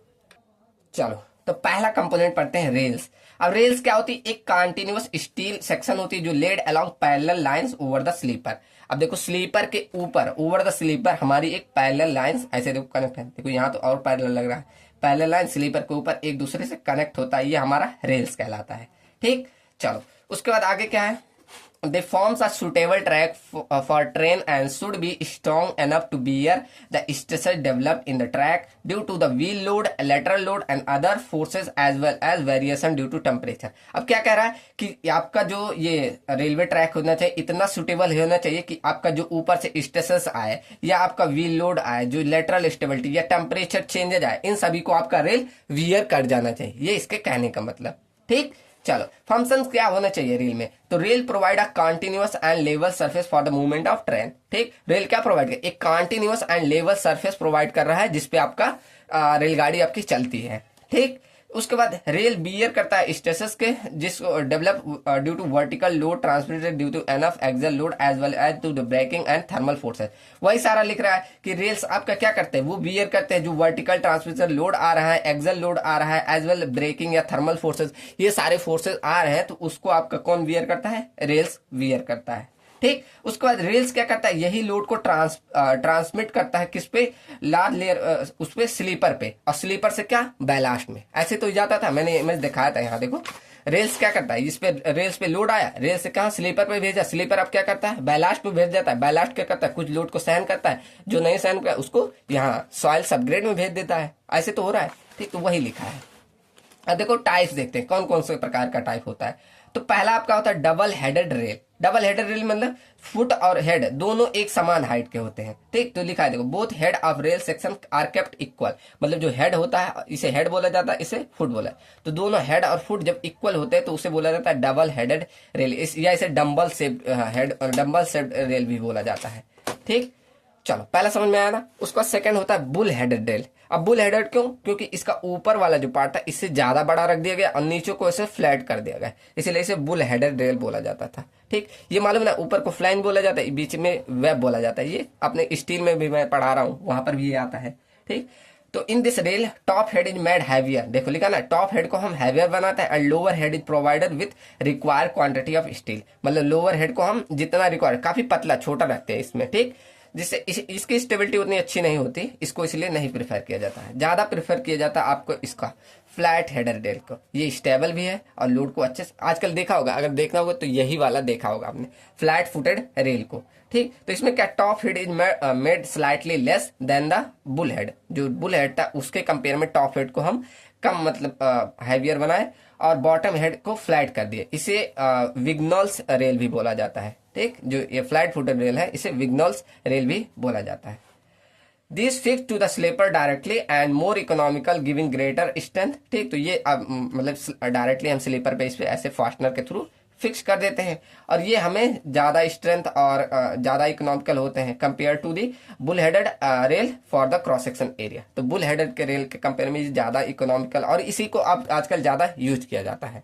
ठीक, चलो अब यहाँ देखो कैसे हम मतलब इसको डेजिग्नेट करते हैं इस रेल को। तो इसको डेजिग्नेट करने के लिए हम मास पर मीटर लेंथ लेते हैं, मतलब कितना मास है, जैसे 52 किलोग्राम पर मीटर, ये हमारा जैसे 130 किलोग्राम पर स्पीड है तो हम ग्राम बोल रहा हूँ, किलोमीटर पर हावर अगर स्पीड है तो उसका मतलब जो मास होना चाहिए 52 किलोग्राम होना चाहिए 1 मीटर में, ऐसे इसको डेजिग्नेट किया जाता है। ठीक, ऐसे हमारा 160 किलोमीटर है तो उसके कितना 60 किलोग्राम होना चाहिए 1 मीटर में, इतना आपका वेट होना चाहिए। इस तरह हम मास पर मीटर के रूप में इसको डेजिग्नेट करते हैं। ठीक, ये मेनली इंडिया में यही दोनों यूज होता है कौन सा, 52 किलोग्राम पर मीटर का, 60 किलोग्राम पर मीटर का। लेकिन पहले जब आपके ब्रिटिश रूल था तब उसमें ऐसे रिप्रेजेंट किया जाता है 90R, 70R, 60R, 50R। Are मतलब रिवाइज ब्रिटिश स्पेसिफिकेशन, इस तरह आपका जब वो थे ब्रिटिश लोग थे तब रिप्रेजेंट किया था। लेकिन आपके इंडिया के टाइम में इस तरह मास पर मीटर लेंथ के रूप में रिप्रेजेंट किया जाता है। ठीक, तो इस तरह डेजिग्नेट हम करते हैं किसको, रेल को। ठीक, चलो क्लियर है ना। अब बढ़ते हैं, देखो मैंने न्यूमेरिकल्स भी लाए हैं, अभी क्लियर हो जाएगा न्यूमेरिकल्स भी, छोटे छोटे न्यूमेरिकल ये 2 नंबर में पूछे जाते हैं। अब देखो लेंथ, अब आपको पता है ना ऐसा नहीं तो एक साथ ही जोड़ दिया जाता है, कुछ लेंथ में ऐसे रेल बनाए जाते हैं, ऐसे थोड़ी बड़े बड़े पूरा एक साथ में जितना बिछाना ऐसा नहीं होता, छोटे छोटे ऐसे सेक्शन रहते हैं। कितना लेंथ रहता है, अगर आपका ब्रॉड गेज है तो उसका लेंथ होता है 12.8 मीटर। अब उसी के थ्रू ऐसे 12.8 मीटर 12.8 मीटर ऐसे कनेक्ट कराते हैं। अब ये लेंथ ध्यान रखना, ये सब कंपटीशन एग्जाम की तैयारी करोगे तो पूछ लेता है कि ब्रॉड गेज की लेंथ कितनी होती है, 12.8 मीटर।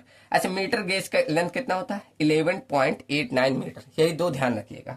ठीक, चलो, ये नोट्स ऐसा है, अगर आप फ्यूचर में कंपटीशन एग्जाम की तैयारी करोगे वहां भी आपको काम आएगा। ठीक, चलो उसके बाद देखो रेल सेक्शन में कौन कौन से मटेरियल के बने होते हैं, तो mainly carbon, magnesium, silicon, phosphorus और सल्फर। ये आपके 1 2 3 4 5 यही 5 आपके मेटल्स होते हैं, इनकी सहायता से ये बने होते हैं। कौन से? Carbon, magnesium, silicon, phosphorus, sulphur. पूरा लिखना होगा, लिख लेना। ठीक, अब देखो अगर हाई कार्बन स्टील के बने हो तो उसमें मतलब कार्बन की मात्रा 0.6 से लेकर 1.5% तक होती है, और मैग्नीशियम की मात्रा 0.30 से लेकर 0.90 होता है। जब आपका हाई कार्बन इसमें, हाई कार्बन मतलब ये आपने स्टील में मैंने पढ़ाया ना आप लोग को कि जितना कार्बन की मात्रा होगी उतनी उसकी डक्टिलिटी कम होगी, ये मैंने पढ़ाया था ना। तो अगर हाई कार्बन स्टील होगा तो उसका मतलब कार्बन की मात्रा इतना, मैग्नीशियम इतना होगा। अब इसमें अगर ग्रेड पूछ लिया जाए ग्रेड के रूप में, तो ग्रेड के रूप में ऐसे ग्रेड 88 इसमें अगर रिप्रेजेंट किया ग्रेड के रूप में, तो 88 डिनोट करता है उसकी यूटीएस मतलब ultimate tensile strength in mega pascal में। ठीक, ऐसे ग्रेड में आपको पूछ लिया जाए। इसमें अगर जैसे मेनली 880 ग्रेड का ही भारत में प्रेफर किया जाता है, तो इसमें कार्बन की मात्रा जो होती है 0.6 से लेकर 0.8% तक होती है। ठीक, तो ग्रेड के रूप में अगर परसेंट रिप्रेजेंट करना हो तो ऐसे होता है। इसमें 88 पूछ लिया जाए, 888, तो ये उसकी अल्टीमेट टेंसाइल स्ट्रेंथ को बताता है। ठीक, अब जो स्टील हम यूज करते हैं इसका मैन्युफैक्चरिंग पूछ लिया जाता है, किस प्रोसेस से किया जाता है, किस मतलब मेथड से किया जाता है। तो steel is use for manufacturing of rail, जो बनाया जाता है वो ओपन हर्थ या डुप्लेक्स प्रोसेस, इन 2 प्रोसेस से आपका स्टील का जो रेल बनता है वो इन्हीं 2 प्रोसेस से बनता है। ठीक, तो ये प्रोसेस ध्यान रखना, कोई भी पूछ सकता है। ठीक, पूरा प्रोसेस नहीं पूछा है कभी, बस ये नॉलेज के लिए ध्यान रखना। ठीक, चलो अब अगला टॉपिक आता है सिलेक्शन ऑफ रेल, मतलब आप एक रेल को कैसे सेलेक्ट करेंगे, इसका क्या रेशियो, मतलब इसका देखो, इसका मतलब क्या है कि आपका जो ऊपर से लोड आ रहा है वो रेल आपका वियर कर जाए, इसका सिलेक्शन कैसे करोगे। तो इसके लिए एक रेशियो दिया गया, क्या? Weight of the rail in tunnel, जो मतलब रेल पे वेट आ रहा है वो टनल इन टनल में, और divided by locomotive axle in tunnel, मतलब जो लोकोमोटिव मतलब ऊपर से लोकोमोटिव का वेल है वो इन टन्स में, तो इन दोनों का रेशियो 1/510 के बराबर है। ये एक कांस्टेंट लिया गया। अब इसका मतलब आपको नहीं समझ में आया, अभी जब न्यूमेरिकल लगवाऊंगा तब समझ में आएगा। ठीक, तो इंडिया में जो रेशियो लिया गया वो आप देखो यहाँ शुरू डिफिनेशन पढ़ोगे समझ में आएगा। A general rule adopt to specify a certain constant value, अब यही constant value क्या 1/500 is adopt of the ratio between the weight of the rail का वेट एंड लोकोमोटिव एक्सल का वेट, इन दोनों का एक कांस्टेंट रेशियो लिया गया, क्या 1/500 ये लिया गया। इससे हम अडॉप्ट करते हैं रेल कितना आपका लेना है कितना। अब इससे मतलब क्या हुआ, देखो एक न्यूमेरिकल करेंगे वहां क्लियर हो जाएगा। जैसे अगर पूछ लिया जाए फॉर लोकोमोटिव एक्सल लोड, अगर लोकोमोटिव का जो एक्सल लोड है वो 22.86 टन है, तो बताओ कि वहां पर रेल का वेट कितना रिक्वायरमेंट है, आपके रेल में कितना रिक्वायरमेंट है। तो इसके लिए सिंपल यही आपको फॉर्मूला लाना है, मतलब जो रेशियो आपने लिया क्या, वेट ऑफ आपका क्या लेना है, वेट ऑफ रेल्स, ये किस में होते हैं, टन में होते हैं, ton divided by locomotive axle load, locomotive axle load. ठीक, ये भी आपके टन में है। ठीक, ऐसे लिखना टन, तो इन दोनों का रेशियो क्या 1/510 यही है ना। तो यहां पर आपको क्या लोकोमोटिव एक्सल का लोड मतलब ये दे दिया और ऊपर वाला पूछ रहा है, तो ऐसे पूछ मतलब रेल का वेट कितना होना चाहिए ये पूछ रहा है, तो ऊपर वाला वेट को मैं ऐसे शॉर्ट में लिखता हूँ, वेट ऑफ रेल्स ये है, और डिवाइड कर दो लोकोमोटिव कितना है 22.86 टन, ये इतना है इक्वल टू 1/500 टन। अब इसको इधर भेज के बस डिवाइड कर दो, आपका आ गया वेट ऑफ रेल्स, ये कितना आया, तो ये 20.86 डिवाइडेड बाई 510। मैं कैंसिल लाना भूल गया, रुको चलो इसी में कर दे रहा हूँ, 22.86 डिवाइडेड बाई कितना 510, मतलब ये कितना है 0.0448 टन, इतना आपका रेल का वेट होना चाहिए 0.0448 टन। अब इसको अगर किलोग्राम में कन्वर्ट करना चाहो वो भी कर दो, बस 1000 से गुणा कर दो इंटू, एक टन में कितने ग्राम होता है सबको मालूम है, 1000 मतलब 44.82 किलोग्राम, इतना आपका रेल का वेट होना चाहिए। कुछ ऐसे आपके न्यूमेरिकल 2 नंबर में पूछ सकते हैं। ठीक, चलो समझ में आया ना। अब यहाँ एक पॉइंट और लिखा था कि अगर आपका व्हेन वियर ऑफ हेड, जो ऊपर हेड वाला पार्ट था, ये अगर इसमें वियर हो जाए मतलब टूट फूट हो जाए कितना 5% तक, तो हम उस रेल को रिप्लेस कर देते हैं, मतलब हटा देते हैं, तब वहाँ नया आपको रेल लगाने की ज़रूरत है। ठीक, चलो अब यहाँ पर कुछ रील्स में टेस्ट किए जाते हैं। टेस्ट आपके पूछे नहीं जाते इसलिए शॉर्ट में लिखा हूँ, बस नॉलेज रहे आपको। कौन कौन सा? फॉलिंग वेट और टॉप टेस्ट बोला जाता है, दूसरा टेंसाइल टेस्ट और थर्ड आपका हैमर टेस्ट। ये 3 टेस्ट किया जाता है। अब प्रोसीजर अगर पूछ लेगा तो लिख देंगे आप लोग, इतना मतलब लिखा हूँ मैं। क्या आपको एक 1.5 मीटर रेल का पीस लेना है, मतलब ऐसे रेल का 1.5 मीटर तक का एक पीस कट कर लेना है। उसके बाद उस पर 1000 किलोग्राम का वेट ऐसे ड्रॉप करना है। कितना? 90 आर का अगर रेल है तब कितना? 1000 किलोग्राम का वेट उस पर ड्रॉप करना है। कहाँ से? 7.2 मीटर हाइट से। ठीक, centre of the test of piece, मतलब जो आपने ऐसे रख देना है, उसके बाद 1.5 मीटर का मान लो ये रेल है, आप 90 आर का रेल होना चाहिए, और उस पर 1000 किलोग्राम का ऐसे वेट 7.2 मीटर से ऐसे गिराना है ऊपर से। ठीक, अगर वो विदस्टैंड हो जाता है तो मतलब अच्छा है, अगर नहीं किया तो बेकार है। तो ये आपका फॉलिंग वेट से टफ टेस्ट बोला जाता है। ठीक, क्लियर है ना? चलो, सेकंड आपका आता है टेंसाइल स्ट्रेंथ टेस्ट। इसमें आपको बस ध्यान रखना है कि टेंसाइल स्ट्रेंथ 72 किलोग्राम पर mm से कम नहीं होना चाहिए, शुड नॉट लेस दैट। ठीक, बस। उसके बाद हैमर टेस्ट क्या होता है? हम क्या करते हैं, the foot of the rail piece gripped in the vertical position, मतलब आपने रेल लिया, उसको अच्छी तरह से वर्टिकल पोजीशन में ग्रिप करके रख दिया। उसके end head is suitable stuck with 4 kilogram hammer, और उसके बाद हेड पे 4 किलोग्राम हैमर से ऐसे प्रहार करना, स्ट्रक करना है। ठीक, उसके बाद नंबर ऑफ ब्लोज, कितना आपने स्ट्रक किया, उसके बाद वो बेंड कर रहा है। ऐसे आपका रेल होता है ना, ऐसे मान लो, ऐसे ऐसे आपका रेल होता है, आपको इसको सुटेबली वर्टिकल पोजीशन में ग्रिप करके रख देना। उसके बाद 4.5 किलोग्राम का हैमर लेना और इस पे ऐसे प्रहार करते जाना है, मारते जाओ मारते जाओ। फिर ऐसे देखेंगे ये वेब वाला पोर्ट जब आपका बेंड कर जाता है, कितने नंबर ऑफ ब्लोस, आप कितने बार हैमर किए वो आपको काउंट कर लेना है। अगर ये ज्यादा नंबर ऑफ ब्लोस पे मतलब स्टैंड कर रहा है तो मतलब अच्छा खासा है। तो इस तरह आप हैमर टेस्ट को परफॉर्म करते हैं। ठीक, तो ये हमारे टेस्ट हो गए रेल्स के लिए। चलो, क्लियर है ना? चलिए अब एक बढ़िया सा टॉपिक सीखते हैं, कोनिंग ऑफ व्हील्स। अब ये लोग अभी तक आपने अगर रेल में नहीं पढ़ा तो ये पॉइंट नोटिस ही नहीं किए होंगे। क्या? कोनिंग ऑफ व्हील्स को अब तक अगर क्लियर होगा तो एकदम शांत से अब इसको ध्यान से देखिएगा। ठीक, बहुत लोग अभी अगर रेल में नहीं पढ़ा होगा तो ये सोच के आपको थोड़ा सा आश्चर्यचकित लगेगा कि ऐसा होता है, आपने अगर नोटिस नहीं किया होगा अब तक। अब देखो क्या होता है कोनिंग ऑफ व्हील्स, मतलब इसका मतलब होता है आपने अगर रेल के पहिए देखे होंगे, व्हील्स को देखे होंगे, तो ये ऐसे ट्रेपेजॉइड ऐसे थोड़े से स्लोप में होते हैं। आप अगर नहीं ध्यान दिया, आपकी बार रेलवे में जाना कहीं स्टेशन पे, तो वहां उसकी पहियों को देखना, ऐसे हल्का सा कोनिंग होता है। अब ऐसा क्यों होता है? देखो, इसके बहुत सारे रीजन है कि ये सेंट्रल पोजीशन में बने रहे। अब ये सेंट्रल पोजीशन मतलब आपका ये ऐसे रेल है ना, अब इस पे जब ये चलता है तो इस पे ऐसा ना हो ये बाहर निकल जाए, तो सेंट्रल पोजीशन में बने रहे, इसके लिए भी इसको कोन करते हैं। सेकंड, सेंट्रीफ्यूगल जो फोर्स होता है इसको काउंटर अटैक करने के लिए। ठीक, सेकंड रीजन हो गया। थर्ड रीजन हो गया कि जो आपका व्हील है वो डिफरेंट डिस्टेंस पे कवर कर सके। अब इसका मतलब क्या होता है, जैसे अब एक पेज में लो, देखो, चलो यही समझा दूं। देखो जैसे, चलो नहीं यहाँ खराब हो जाएगा, नोट्स इतना मस्त बनाया हूँ। जैसे मान लो यही आपका ऐसे दिख रहा है आपको, ये मेरा हाथ ही देख लो, काफी है। जैसे आपका एक हॉरिजॉन्टल कर्व ऐसे जब जाएगा, दिख रहा है ना सबको, ऐसे हॉरिजॉन्टल कर्व पे आपका जब रेल पहुंचेगा तो यहाँ पर इसको कम डिस्टेंस, यहाँ से जैसे मान लो ये रेलवे से जा रही है तो यहाँ कोन में इस साइड में तो इसको कम डिस्टेंस ट्रेवल करना है, और यहाँ आपको ज्यादा डिस्टेंस लग रहा है ना। जैसे यहाँ से यहाँ तक जाएगी तो ज्यादा डिस्टेंस लगेगा, लेकिन यहाँ पर जल्दी कर जाएगी, तो ये डिस्टेंस मेंटेन करने के लिए हम कोन करते हैं। अब ऐसा क्यों? अब इसके लिए ध्यान से देखो, चलो इसको समझा ही दो। यहाँ देखो, जैसे ये आपका लाइन हुआ, अब यहाँ जब आपका रेल जाएगी ये इस कोन में, यहाँ पर इतने डिस्टेंस में, तो यहाँ तो कम डिस्टेंस, लेकिन यहाँ देखो इसको ट्रैवल करने के लिए यहाँ ज्यादा डिस्टेंस लगेगी। तो ऐसा कैसे हो पाएगा? तो जब हम कोन कर देंगे, ऐसे देखो कोन कर दे रहे हैं रेल को, ऐसे कोन कर दे रहे हैं, ऐसे कुछ कोन कर दिए। अब क्या होगा, जब ये रेलवे गेज पे ऐसे जाएगी, ऐसे रेलवे गेज मान लो ये है, ऐसे रेलवे गेज है, ठीक, समझ जाना। ओहो, बहुत बेकार इमेज बना दिया। देखो ऐसे जाएगी, तो जब ये ऐसे यहाँ कर्व पे पहुंचती है ना, तो ये वाला पोर्शन ऐसे इधर खिसक जाता है, इधर मतलब ऐसे हो जाएगा।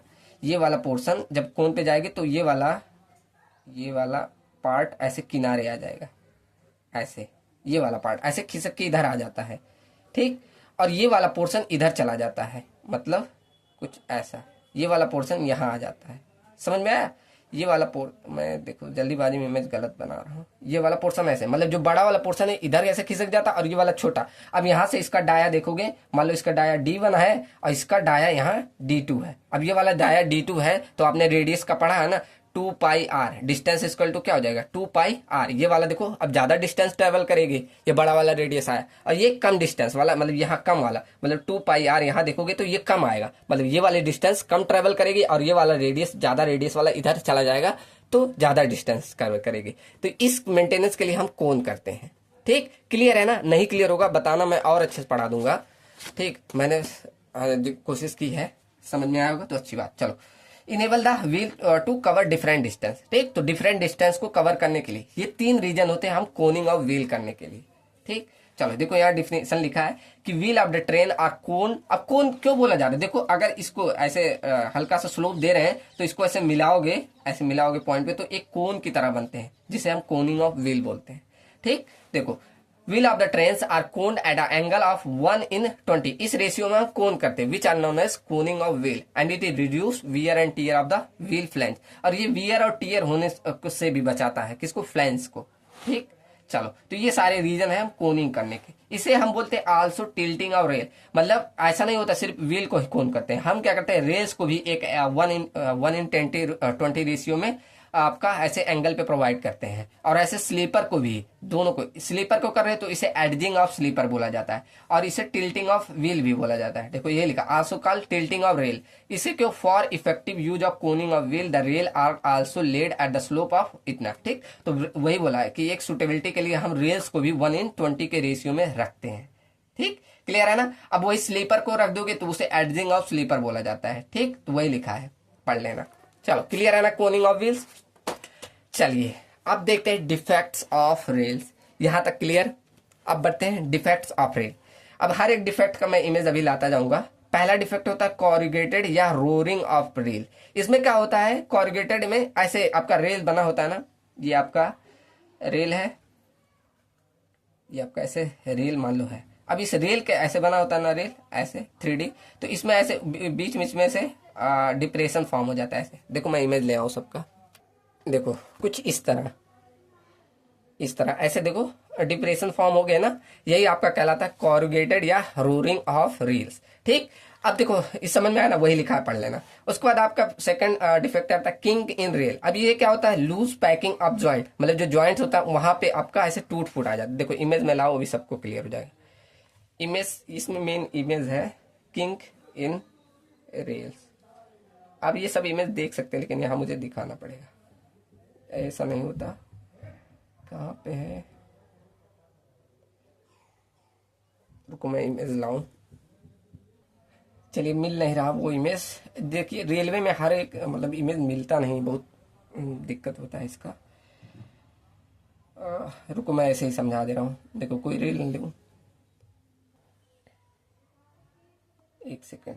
देखो जैसे यही इमेज ले लो, ये वाला इमेज देखो, ये सबसे सही है। ऐसे जो जॉइंट्स होते हैं ना, जहां पर जॉइंट्स होते हैं यहाँ पर ऐसे किंग्स फॉर्म हो जाते हैं। ये देखो, एक सेकेंड, अभी इमेज ऐसे जो ये रेल जॉइंट है ना, यहाँ पर ऐसे ये रेल जॉइंट्स में देखो क्या लिखा है, loose packing joint and uneven wear. यहाँ पर जो जॉइंट्स है यहाँ पर ऐसे टूट फूट हो जाए, इसी को बोला जाता है किंक। ठीक, तो इस तरह। अब हॉगिंग ऑफ रेल्स, इसमें देखो हॉगिंग, आपने हॉगिंग सैगिंग पढ़ा है ना, तो सेम ऐसे यही वाला इमेज देखो, ऐसे हॉगिंग और सैगिंग। सैगिंग में क्या ऐसे से इमेज बन जाएगा, हॉगिंग में कुछ इस तरह ऐसे इमेज बन जाते हैं। यही आपका हॉगिंग हो जाता है, और सैगिंग बोल रहा हूँ, बकलिंग ऑफ रेल। ठीक, ये आपका आ जाता है।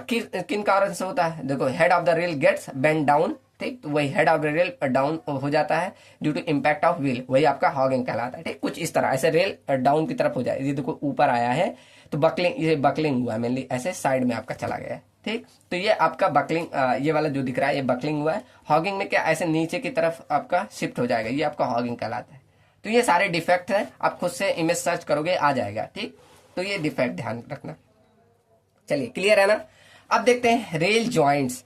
रेल जॉइंट का मतलब जब आपका हेड और जब दो आपके जॉइंट्स बन रहे हैं तो इसको जॉइंट तो करना पड़ेगा। मतलब एक रेल आपने 12.8 मीटर के लिए, दूसरा लिया 12.8 मीटर का, अब इन दोनों को जब ज्वाइंट करते हैं तो ये ज्वाइंट्स कई प्रकार के होते हैं। कौन कौन से?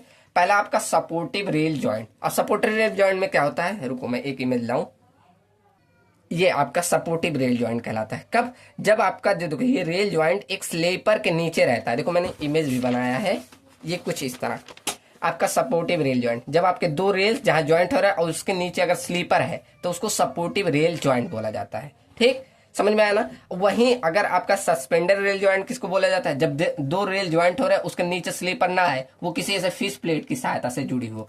ये आपका सपोर्टिव, समझ में आया ना? कि उसके जहां आपका रेल ज्वाइंट हो रहा है उसके नीचे अगर स्लीपर है तो उसको सपोर्टिव रेल ज्वाइंट बोला जा रहा है। यहाँ देखो मैंने इमेज भी बनाया है, समझ में आएगा सबको। ठीक, ये आपके स्लीपर्स हुए और ये आपके रेल्स हुए। अब ये रेल्स क्या हो रहा है, अब इसको फास्टनर ऐसे दिखा देना, फास्टनर मैंने नहीं दिखाया।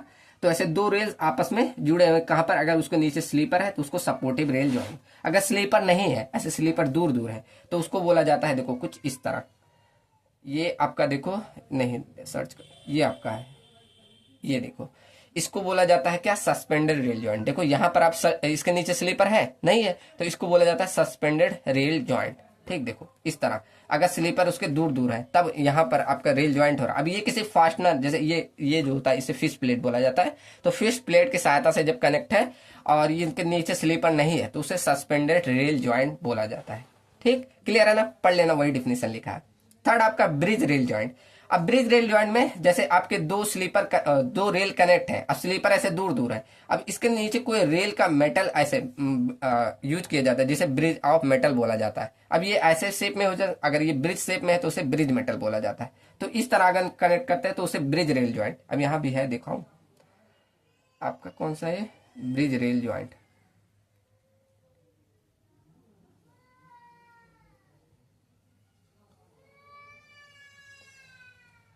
Bridge rail joint. ठीक, देखो यहाँ ऐसे सिंपल में, ये यहाँ देखो दिख रहा है, ये देखो ऐसे नीचे कोई प्लेट्स ऐड कर दिया जाता है, वही आपका कहलाता है ब्रिज रेल ज्वाइंट। देखो ऐसे जोड़ने के लिए नीचे एक प्लेट ऐड कर दिया जा रहा है तो वही आपका ब्रिज रेल ज्वाइंट कहलाता है। ये सब एक्चुअल आपको इमेज दिख जाएंगे। देखो अगर ऐसे कर्व शेप में ऐड किया गया तो इसे ब्रिज प्लेट बोला जाता है, तो इस तरह ऐड किया गया तो उसे ब्रिज प्लेट बोला जाता है। तो ये भी आपका ब्रिज रेल ज्वाइंट है। तो bridge rail with bridge plate और bridge rail with metal plate. ठीक, तो ऐसे दो तरह से इसे ज्वाइंट कर दिया जाता है। उसके बाद फोर्थ ज्वाइंट होता है कंप्रोमाइज ज्वाइंट। इसमें क्या होता है, देखो इसका भी इमेज ले आओ। सबका इमेज इसमें देखना जरूरी होता है, तब आपको थोड़ा इसमें मालूम चल जाता है। कंप्रोमाइज ज्वाइंट इन रेलवे, देखो इस तरह। इसमें क्या होता है, दो डिफरेंट साइज के, एक आपका ये साइज का हो गया, एक छोटा साइज। इससे डिफरेंट साइज के जब आपके रेल्स होते हैं उसको ज्वाइंट करना होता है तो ऐसे कुछ इस तरह फिश प्लेट ऐड किया जाता है, उसे बोला जाता है कंप्रोमाइज रेल ज्वाइंट। ठीक, देखो ऐसे ये आपका, देखो आपका बड़ा फिश प्लेट है, यहाँ आपका छोटा रेल गेज था तो ऐसे ऐड करना पड़ा, तो इसे बोला जाता है कंप्रोमाइज रेल ज्वाइंट। दिख रहा है ना सबको? मैं इमेज लास्ट में ऐड कर दूंगा, जब पीडीएफ बनाऊंगा तब ऐड कर दूंगा। ठीक, चलो उसके बाद एक्सपेंशन ज्वाइंट क्या होता है, यही आपका जो यहाँ पर आपके ज्वाइंट बनना है एक्सपेंशन के लिए, वही आपका एक्सपेंशन ज्वाइंट जो अलाउ करते हैं, जो उसमें गैप्स आए इन सभी को आपका जैसे फेलियर ना हो, इसको बोला जाता है एक्सपेंशन ज्वाइंट। देखो लिखा है to allow the thermal expansion at the end of joint rail gap is provided, this type of joint is called thermal expansion. देखो ऐसे ज्वाइंट जहां बनते हैं ना वहां पर थोड़ा सा ऐसे गैप्स प्रोवाइड करें। क्यों? क्योंकि आपको पता है जब रेल आपका, जब गर्मियों के सीजन आता है तो रेल एक्सपेंड करता है और जब वही सर्दियों का मौसम आता है तो श्रिंक करता है, ये आपने पढ़ा होगा। तो इसीलिए इनमें ऐसे गैप प्रोवाइड किया जाता है, तो इससे बोला जाता है एक्सपेंशन ज्वाइंट। ठीक, वेल्डेड ज्वाइंट क्या होता है, आपको इस जो ज्वाइंट है आप डायरेक्टली वेल्डिंग करके प्रोवाइड कर दे रहे हो तो वही आपका वेल्डेड ज्वाइंट कहलाता है। देखो वेल्डेड ज्वाइंट इन रेल। ठीक, देखो ऐसे डायरेक्टली देखो ये वेल्डिंग, ऐसे डायरेक्टली वेल्डिंग करके ज्वाइंट किया जा रहा है तो इसे वेल्डेड रेल ज्वाइंट बोला जाता है। ठीक, अब स्टैगर्ड ज्वाइंट, इसमें क्या होता है, जब आप हॉरिजॉन्टल कर में जाते हैं तो यहाँ इस साइड में देखेंगे तो ज्यादा स्लीपर्स ऐसे प्रोवाइड करना पड़ता है कंपेयर टू इधर इनर साइड में, तो यहाँ कम। तो ये जो शेप बनता है इसे बोला जाता है स्टैगर्ड ज्वाइंट। और वहीं आठवां स्क्वायर ज्वाइंट, ये क्या होता है, जब आप ऐसे एक हॉरिजॉन्टल में जाएंगे तो एक समान जब ऐसे स्लीपर प्रोवाइड ज्वाइंट बनते हैं तो इसे बोला जाता है स्क्वायर ज्वाइंट। देखो यहाँ पर ऐसे एक समान बनना है ना, तो स्क्वायर शेप का बनना है तो इसलिए बोला जाता है स्क्वायर ज्वाइंट।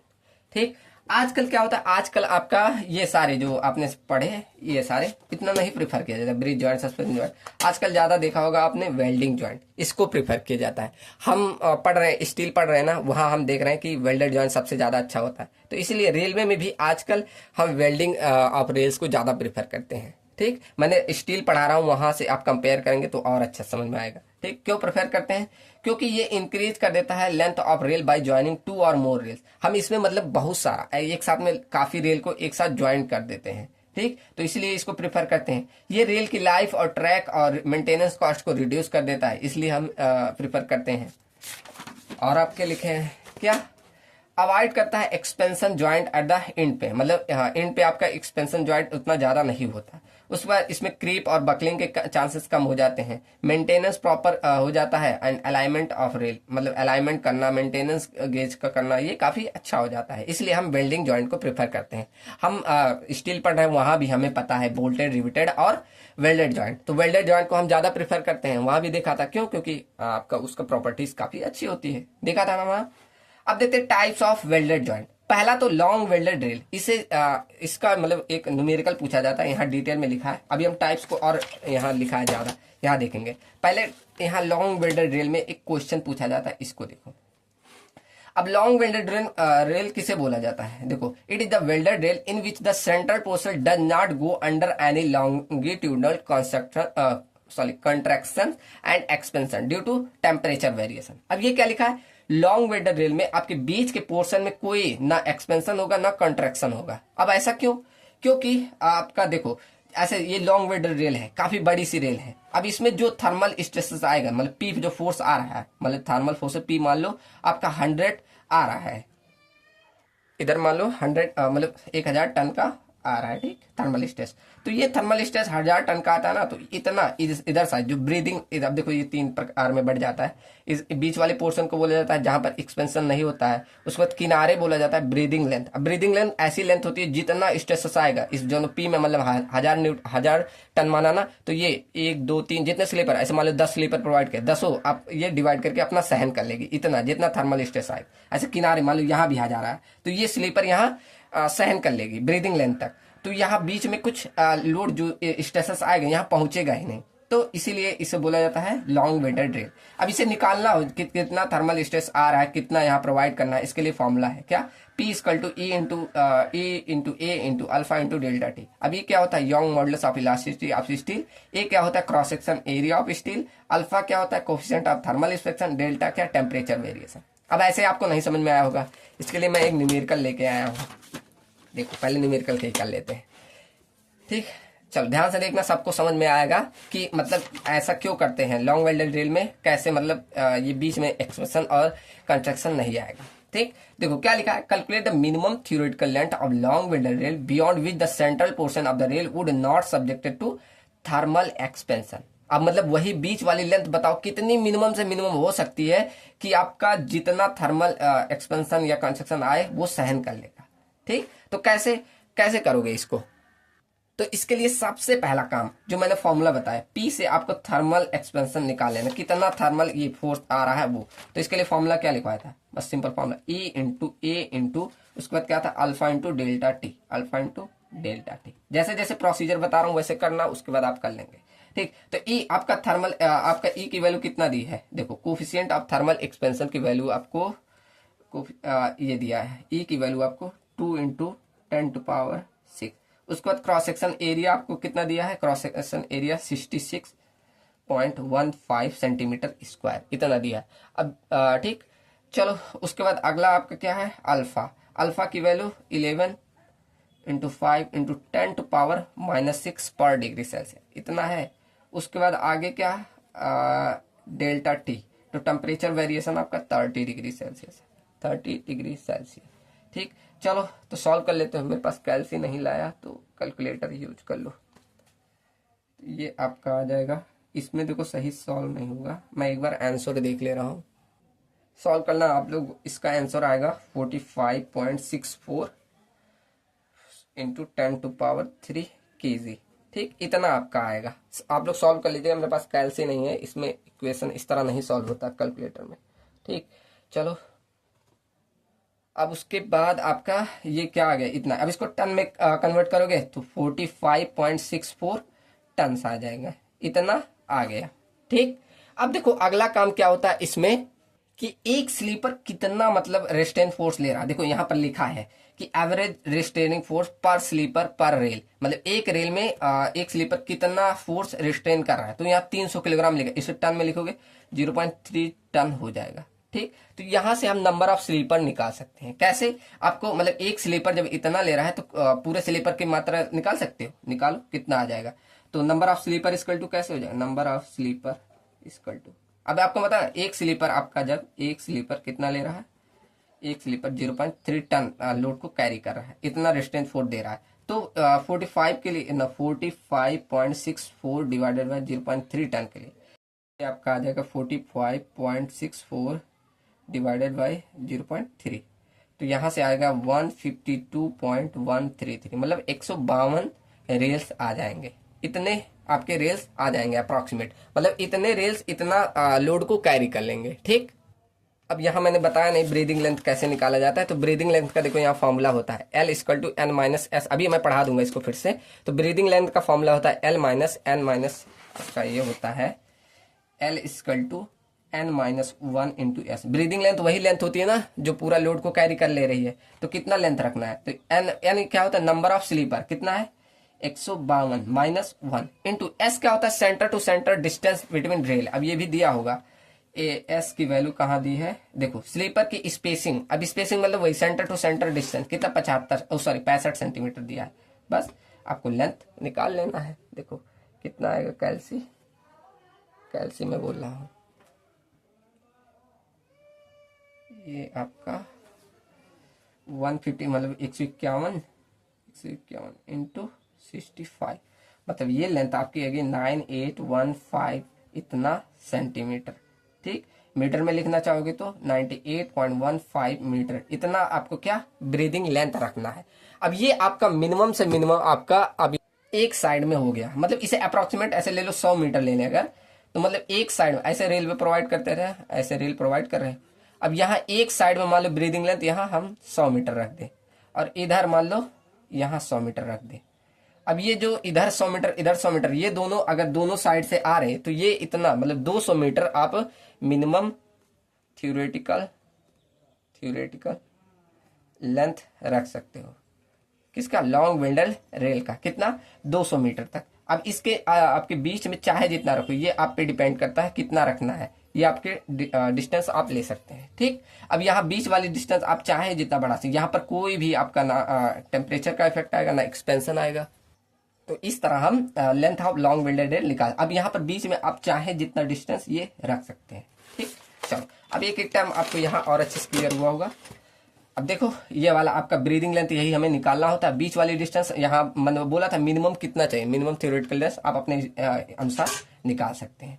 ठीक, चलो अब ये ब्रीदिंग लेंथ क्या होता है, वही लेंथ होता है जो रिक्वायर्ड होता है, जो आपका पोर्शन होता है रेल में जो आपका अंडरगो थर्मल एक्सपेंशन और कंस्ट्रक्शन, यही वाला पोर्शन एक्सपेंशन और थर्मल एक्सपेंशन ये सबको वियर कर लेता है। अगर इसकी लेंथ निकालती है तो एल इक्वल टू आपको थर्मल एक्सपेंशन की लेंथ निकालनी है तो N माइनस 1 इंटू एस। अब N क्या होता है, नंबर ऑफ स्लीपर, और S क्या होता है स्पेसिंग बोल दो या सेंटर टू सेंटर डिस्टेंस बोल दो, स्पेसिंग ऑफ रेल्स कितनी है। ठीक, तो इसके साथ से आप लेंथ ऑफ ब्रीदिंग लेंथ निकाल लेंगे। ठीक, क्लियर है ना, इसमें न्यूमेरिकल आ जाएंगे तो आप सब लोग लगा लेंगे। चलो कोई डाउट होगा तो भेजिएगा। अब सेकंड आप देखते हैं पहला टाइप आपका होता है शॉर्ट वेल्डेड रेल, जिसकी लेंथ कितनी, अगर 3 से 5 रेल ज्वाइंट की गई है तो उसे शॉर्ट वेल्डेड रेल बोला जाता है। अगर वही लॉन्ग वेल्डेड रेल, अब लॉन्ग वेल्डेड रेल में अगर आपको कितने ब्रॉड गेज बना रहे हो तो वहां से 250 मीटर तक रख सकते हो। मतलब जो हमने 200 मीटर रखा ना, अब बीच में 50 मीटर आप और 250 मीटर, मतलब आप कैलकुलेट करिए कितना आप प्रोवाइड कर सकते हैं। 250 मीटर, 250 डिवाइडेड बाई 12.8, मतलब वहां अप्रोक्सीमेट आप 20 रेल को आप ज्वाइंट कर। ठीक, चलो अब देखते हैं कॉन्टिन्यूस वेल्ड। आप देखो मीटर गेज के लिए इसमें 500 मीटर तक आप ज्वाइन कर सकते हैं बोथ एंड को। ठीक, अप्रोक्सीमेट 1 किलोमीटर तक आप मीटर गेज में ज्वाइन करना, लेकिन अगर ब्रॉड गेज है तो 250 मीटर तक ही ज्वाइन करना है।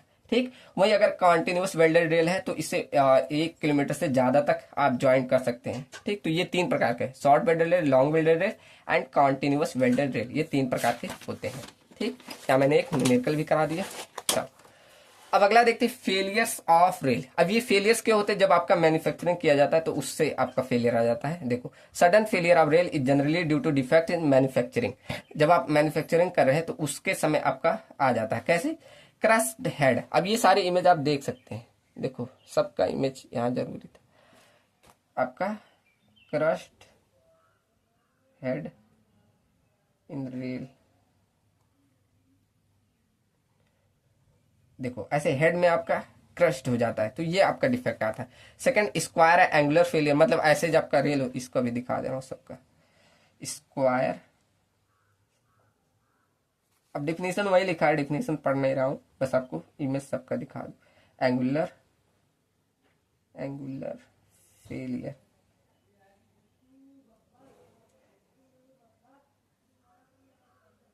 ओहो ये क्या आ गया, इन रेल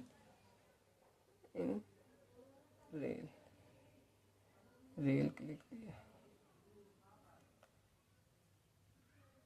देखो ऐसे कुछ, ऐसे देखो ये एंगुलर या स्क्वायर इस तरह फेलियर आ जाता है, तो इसे बोला जाता है स्क्वायर। ऐसे स्प्लिटिंग हो जाता है, वही स्प्लिटिंग मतलब ऐसे टूट जाना, देखो ये स्प्लिट करना है, ये आपका फेलियर आ जाता है। ठीक, तो ये सारे फेलियर है। स्प्लिट इन वेब में आ जाए, स्प्लिट इन हेड में हो जाए, और ये आपका हॉरिजॉन्टल फिशस बोला जाता है इसको। सब फेलियर आप देखेंगे आ जाएगा, ट्रांसवर्स फिशस। ठीक, तो इस तरह ये सारे फेलियर्स है। फेलियर्स पढ़ लेना, कोई टफ नहीं है, बस इमेज आप लोग सब लोग देख लेना रियल में। ठीक, चलो तो रेल्स हमने काफी डिटेल में देखा, इतना आपका रेल्स ही चला। कहाँ से देखो, कहाँ से, यहाँ से लेकर यहाँ तक हमने रेल्स को ही देखा। अभी और है, आज कवर कर दे, ज्यादा नहीं है। जियोमेट्रिक डिजाइन कल से स्टार्ट करूंगा, अभी ज्यादा नहीं, कितना बस इतना, आपके 5-6 पेज और है, समझ लीजिए, तब हम खत्म करेंगे। थोड़ा लेक्चर लॉन्ग होगा, देखते जाना। देखो अगला आपका आता है मेंबर बोला, स्लीपर्स। स्लीपर्स क्या होता है? ऐसे मेंबर्स होते हैं जो led transfer direction to the rails, rail के ट्रांसफर डायरेक्शन में ये लेड होते हैं। इनका काम क्या होता है? Transfer the load from the rail to ballast are called sleeper. ठीक, तो जो लोड आ रहे हैं रेल्स से, रेल्स में ये बैलास्ट में ट्रांसफर करने का काम करती है स्लीपर। ठीक, मेन फंक्शन यही है कि सपोर्ट प्रोवाइड करे, दो रोल्स को आपस में ज्वाइन करे, डिस्ट्रीब्यूट करे लोड को, करे एज अ इलास्टिक मीडियम की तरह। इलास्टिक मीडियम मतलब मैंने स्टील में बताया था, कोई भी लोड अगर सह रही है कोई स्ट्रक्चर, तो वो इलास्टिक होना चाहिए, तो हल्का इलास्टिक हुआ तभी तो लोड को सहेगी। मैंने वहां 2 थ्योरी, इलास्टिक प्लास्टिक थ्योरी बताई थी, तो वहां से रिलेट करिए। ठीक, तो इस तरह कोई भी स्लीपर आपका इलास्टिक मीडियम होना चाहिए, प्रोवाइड करे स्टेबिलिटी टू परमानेंट वे को। ठीक, चलो क्लियर है ना, सिंपल पॉइंट था। टाइप देखो, पहला आपका वुडन स्लीपर होता है। अब ये साइज आपको अगर ध्यान हो जाए तो अच्छी बात, ना ध्यान हो स्किप कर देना। बस टाइप देखो, वुडन स्लीपर। वुडन स्लीपर देखा है सबने पहले के टाइम में, आजकल तो नहीं यूज होता, आजकल वैसे ही पौधे नहीं है, तो क्या वुडन स्लीपर यूज होगा। ठीक, तो ये सबसे बेस्ट स्लीपर माना जाता है। क्यों? क्योंकि इस पे कॉस्ट आपका कम लगता था, मेंटेनेंस कम करनी पड़ती थी, और आसानी से इसे बिछाया जा सकता था। इसमें क्या यूज होता था, साल और टीक के जो पौधे होते थे, उन्हीं का ये स्लीपर ज्यादातर बनाया जाता है। क्योंकि इनकी लाइफ जो होती थी 12 से 15 साल तक होती थी। इसमें ट्रैक सर्किटिंग करना बहुत आसान होता है। अभी हमारा आगे चैप्टर है ट्रैक सर्किटिंग। ट्रैक सर्किटिंग मतलब जब आपका रेल जाता है ना, तो एक रेल से दूसरे रेल में से घुमाने के लिए ट्रैक सर्किटिंग करते हैं। आगे देखेंगे, आगे देखो चैप्टर है पॉइंट एंड ट्रैक सर्किटिंग, ये आगे देखेंगे। ठीक, तो इसमें सबसे अच्छा होता है ट्रैक सर्किटिंग में। क्या होता था ना, आप आज के जमाने में लाइट की सहायता से, लाइट मतलब इलेक्ट्रिक मेथड द्वारा ट्रैक सर्किटिंग करते हैं, तो उसमें लाइट आपका कोई दिक्कत नहीं होता था। लेकिन अगर वही आप इसका यूज करेंगे, ये सारा कास्ट आयरन इन समय में, तो इन समय अगर जंग लग जाता है, तो जंग लगने की वजह से लाइट का प्रभाव नहीं हो पाता, रुक जाता है, दिक्कत आती है। ठीक, तो इसलिए इसका जो ट्रैक सर्किटिंग होता है ये काफी अच्छा माना जाता है। ठीक, अगर इसमें कोई डिफेक्ट आता था तो उसमें हम क्रियोसोट ऑयल या आपके ये creosote oil spread over the wooden sleeper, जिससे आपके जैसे व्हाइट एंड जिसे दीमक बोला जाता है, इससे हम बचा लेते थे। ठीक, ये सुफिशियंट इलास्टिक होते जो अलाउ करते थे वाइब्रेशन को एब्जॉर्ब करना। ठीक, इसमें लेकिन यही होता था कि जो वर्मिन आपका यही व्हाइट एंड्स हो गया, और काफी प्रकार के जो दीमक्स होते हैं या बोलो कीटाणु होते हैं, इससे डिफेक्ट आ जाते हैं पौधे में। ठीक, तो यही इसमें एक गलती थी, और एक प्रॉब्लम थी कि उसमें फायर हमारा लगने की चिंता था। ठीक, चलो इसको जो रिप्रेजेंट किया जाता था, समझ में आया ना, एकदम इजी पॉइंट था, मैंने इसलिए फास्ट में कवर करा है। चलो अब अगला आता है कंपोजिट स्लीपर इंडेक्स। ये क्या होता है? जो हमारी टिम्बर, ये जो आप यूज कर रहे हैं, इसको रिप्रेजेंट के लिए हम CSI इंडेक्स यूज करते थे। क्या? Composite sleeper index. ये क्या होता था, इसकी स्ट्रेंथ और इंडेक्स और हार्डनेस इंडेक्स इस तरह एक फॉर्मूला था, इसी की सहायता से हम निकालते थे। ठीक, मतलब अब ये न्यूमेरिकल नहीं पूछा जाता, बस ध्यान रखो C S I equal to S plus 10h/20। S क्या होता है, स्ट्रेंथ इंडेक्स, और एच क्या होता है, हार्डनेस स्ट्रेंथ। इन दोनों को किस पे मेजर किया जाता है, 20% मॉइस्चर कंटेंट जब रहे आपके टिम्बर में, तब आपको मेजर करना होता था। ठीक, तो उससे आपका देखो, जब आपका ये स्लीपर मिनिमम आपका जहां ट्रैक सर्किटिंग थी वहां प्रोवाइड करना हो तो उसकी सी एस आई इंडेक्स 783 हम लेते थे। लेकिन वही क्रॉसिंग पे देखो काफी ज्यादा आपका दिक्कत होता था। जैसे क्रॉसिंग पे आपका देखो वियर एंड टीयर के ज्यादा चांसेस रहते हैं, लोड काफी ज्यादा लगता था, इम्पैक्ट काफी ज्यादा लगता है, तो वहां पर हम ये सी एस आई इंडेक्स को 1352 लेके चलते हैं। वही ब्रिजेस पे देखो बैलास्ट टूलेस्ट प्रोवाइड नहीं किया जाता था, तो उस पर और ज्यादा लेके चलते थे। कितना, 1455, इतना सी एस आई इंडेक्स लेके चलते थे। ठीक, तो ये भी ध्यान रखना। तो ये आपका था वुडन स्लीपर के बारे में। सेकंड देखते हैं स्टील स्लीपर। स्टील स्लीपर का जो स्पैन था वो मतलब लाइफ था वो 35 से लेकर 50 साल तक चलता है। इसकी थिकनेस जो प्लेट की थी वो 12 mm रखी जाती थी। ये लाइट वेट थे और हैंडलिंग करना अच्छा मतलब आसान थे कंपेयर टू इसके। ठीक, उसके बाद सेकंड देखो, ये रजिस्ट वर्मिन, इसमें कोई फायर या वर्मिन अटैक की कोई दिक्कत नहीं थी। इसकी स्क्रैप वैल्यू हाई होती है। ठीक, खराब होने के बाद भी इसको बेचोगे तो काफी पैसा मिलता ही था। अब इसमें डिसएडवांटेज था कि अगर कोरोजन लगता है, कोरोजन आ सकता है, कोरोजन आ गया तो ट्रैक सर्किटिंग में दिक्कत आती थी, इसमें ज्यादा फास्टनर की आवश्यकता पड़ रही थी। ठीक, इसका शेप जो होता है ट्रफ शेप का, ट्रफ शेप मतलब ऐसे कुछ इस तरह होता है। आपको मैं दिखा दूं, trough shape, TROUGH, trough shape sleeper मैंने यहाँ बनाया है वैसे। ओहो, ट्रफ शेप स्लीपर, मैं सोच रहा हूँ कॉपीराइट ना आ जाए, सभी मैं डायरेक्टली ऐसे दिखा रहा हूँ। देखो कुछ ऐसे, देखो ट्रफ शेप ऐसे होता है। ठीक, ये वाला इमेज देखो, ये देखो सही बना है, ट्रफ शेप ऐसे कुछ होता है, देखो ऐसे। ठीक, तो ये आपका होता था ट्रफ शेप। उसके बाद थर्ड आपका कास्ट आयरन स्लीपर। ये भी क्या होता है, प्रिवेंट करता है creep and resistance to vermin attacks. ये इजिली प्रोड्यूस और अवेलेबल होते थे। इसमें भी हम ट्रैक सर्किटिंग की दिक्कत आ जाती थी। इसकी मेंटेनेंस कॉस्ट और हाई होती थी, लेकिन स्क्रैप वैल्यू भी अच्छी खास, मतलब मेंटेनेंस कॉस्ट इसमें कम थी और स्क्रैप वैल्यू अच्छी थी। ठीक, इसमें फिटिंग्स जो थे जब हम बताते थे, जैसे ये फास्टनर जब ऐड करते तो ये छुप जाते थे, जिससे मेंटेनेंस करना काफी दिक्कत हो जाता। ठीक, these are preferred on coastal area, मतलब ये अगर समुद्री इलाका है वहां पर हम इसे नहीं प्रेफर करते। क्यों, क्योंकि साल्ट से हमारा उस पर हार्म हो है, उसके क्षरण होने लगते थे। ठीक, तो जहाँ पर समुद्री इलाके थे वहां पर इसको हम नहीं प्रिफर कर सकते थे। इंडियन रेलवे जो यूज करता है central standard trial ST9 type of sleeper of use, मतलब जो इसमें कास्ट आयरन में, तो इंडियन रेलवे जो यूज करता है वो सेंट्रल स्टैंडर्ड ट्रायल के थ्रू CST9। अब इसका मतलब 90 बार जाकर ये अच्छा हुआ था, तब इसीलिए बोला जाता है CST9। ठीक, चलो इसमें शेप जो होता है पॉट शेप का होता है, plate shape cast iron sleeper, most popular sleeper on Indian railway, मतलब सबसे ज्यादा कास्ट आयरन स्लीपर इंडिया में यही पॉपुलर था। पॉट शेप मतलब कुछ ऐसा पॉट की तरह होता था। आप सर्च करेंगे, देखो ये भी दिखा दूं आप सबको, ये इमेज आएगा नहीं क्योंकि बहुत ये कम दिखता था। पॉट स्लीपर, ओहो इमेज आएगा नहीं बहुत, ओहो क्या इन रेल, देखो ये इमेज आता नहीं तो इसे रहने दो। बर्तन देखो, पॉट बर्तन दे रहा है। ठीक, तो देख लेना, ऐसे कुछ मैंने इमेज बना दिया है, ऐसे पॉट शेप का इस तरह होता है। ठीक, चलो उसके बाद कंक्रीट स्लीपर सबने देखा है, पढ़ लेना, अब इससे क्या टाइम वेस्ट कराऊं, बस वही सारे लिखे हैं। हाई रेजिस्टेंस होता है, स्क्रैप वैल्यू इसकी कुछ नहीं होती है। ये RCC sleeper size 2 wooden sleeper, इसका ब्लॉक टाइप स्लीपर होते हैं, प्री स्ट्रेस कंक्रीट स्लीपर होते हैं।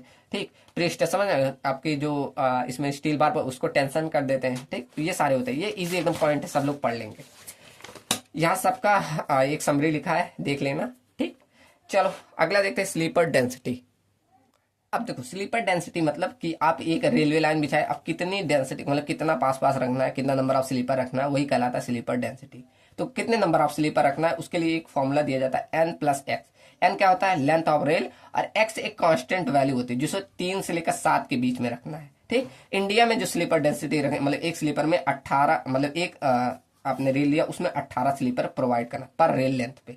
ठीक, तो इसके लिए न्यूमेरिकल पूछ लेता है। जैसे एक क्वेश्चन में ले आऊं, फॉर अ रिजिड ट्रैक, अब देखो ब्रॉड गेज के लिए विड्थ इतना दिया है, if sleeper density is n+5। अब देखो कांस्टेंट वैल्यू दे दी, x की वैल्यू 5 लेके चलो, तो बताओ कितने स्लीपर हमें रिक्वायर्ड हो 1 किलोमीटर के लिए। अब देखो पहले तो निकालो कि कितना यहाँ पर है, तो इसके लिए क्या आपको स्लीपर डेंसिटी का फॉर्मूला मालूम है क्या, n+x होता है, x की वैल्यू 5 दे दी तो n। अब देखो कौन सा गेज बोला, ब्रॉड गेज। अब ब्रॉड गेज की आपको लेंथ मालूम होना चाहिए, कितना होता है ब्रॉड गेज का, 12.8 मीटर, ध्यान है ना, +5। तो मतलब यहाँ पर डेंसिटी आ गई 12 + 5, मतलब 12 5 17.8 हो गया। ठीक, इतना आपको डेंसिटी, मतलब अप्रोक्सीमेट आप 18 रेल्स प्रोवाइड करोगे, 18 रेल्स प्रोवाइड करोगे। ठीक, मतलब रेल्स बोला हूँ, 18 स्लीपर्स प्रोवाइड करोगे, किसमें, पर आपके पर स्लीपर में, पर स्लीपर में, सॉरी पर रेल्स में, देखो मैं गलत बोल रहा हूँ सर, पर रेल्स में। अब बताओ 1 किलोमीटर में कितने रेल्स होंगे, 1 किलोमीटर में कितने रेल्स होंगे, ये आपको पहले ज्ञात करना। तो मतलब 1 किलोमीटर में 1000 मीटर होता है, डिवाइड कर दो 12.8 से, डिवाइड करो, मेरा आप लोग पासवर्ड भी जान जाएंगे। देखो आपका 1000 मीटर डिवाइडेड बाय 12.8, मतलब आपका आगे कितने, 78.125 रेल्स, इतने रेल्स हो गए। ठीक, अब एक रेल में कितना है, एक रेल में आपका कितने टोटल 18 स्लीपर प्रोवाइड किए, तो इतने में, तो बताओ 78 में कितने आ गए, 78 में बस मल्टीप्लाई करो, मतलब 78, तो मतलब अप्रॉक्सीमेट 1406.25 रेल्स, मतलब अप्रॉक्सीमेट आपका 1410 ऐसे कर दो या कुछ भी कर दो, 1406 ही कर दो, चलो ठीक। इतने रेल्स प्रोवाइड करने, कितने, 1 किलोमीटर में। समझ में आया ना, सिंपल है एकदम। चलो समझ में आया सबको, अब बढ़ते हैं अगला टॉपिक। लगता है आज नहीं खत्म हो पाएगा, चलो कहाँ तक पढ़ा दूंगा मैं, चलो यही छोड़ते हैं। कल हम इसको पढ़ लेंगे बैलास्ट सबग्रेड से, उसके बाद कल हम देखो अभी बहुत टॉपिक बचा, कल हम जियोमेट्रिक और इसको कवर करेंगे, 2 टॉपिक। ठीक, यहाँ से बैलास्ट सबग्रेड का, क्योंकि मुझे कहीं जाना है, तो यहाँ से आपका कल मैं कवर कराऊंगा। ठीक, चलिए मिलते हैं नेक्स्ट वीडियो में। Thank you and thanks for watching. अगर कोई भी डाउट आया होगा जल्दी से बताइएगा, नेक्स्ट लेक्चर में मैं उसे क्लियर कर दूंगा। ठीक, चलिए thank you and thanks for watching.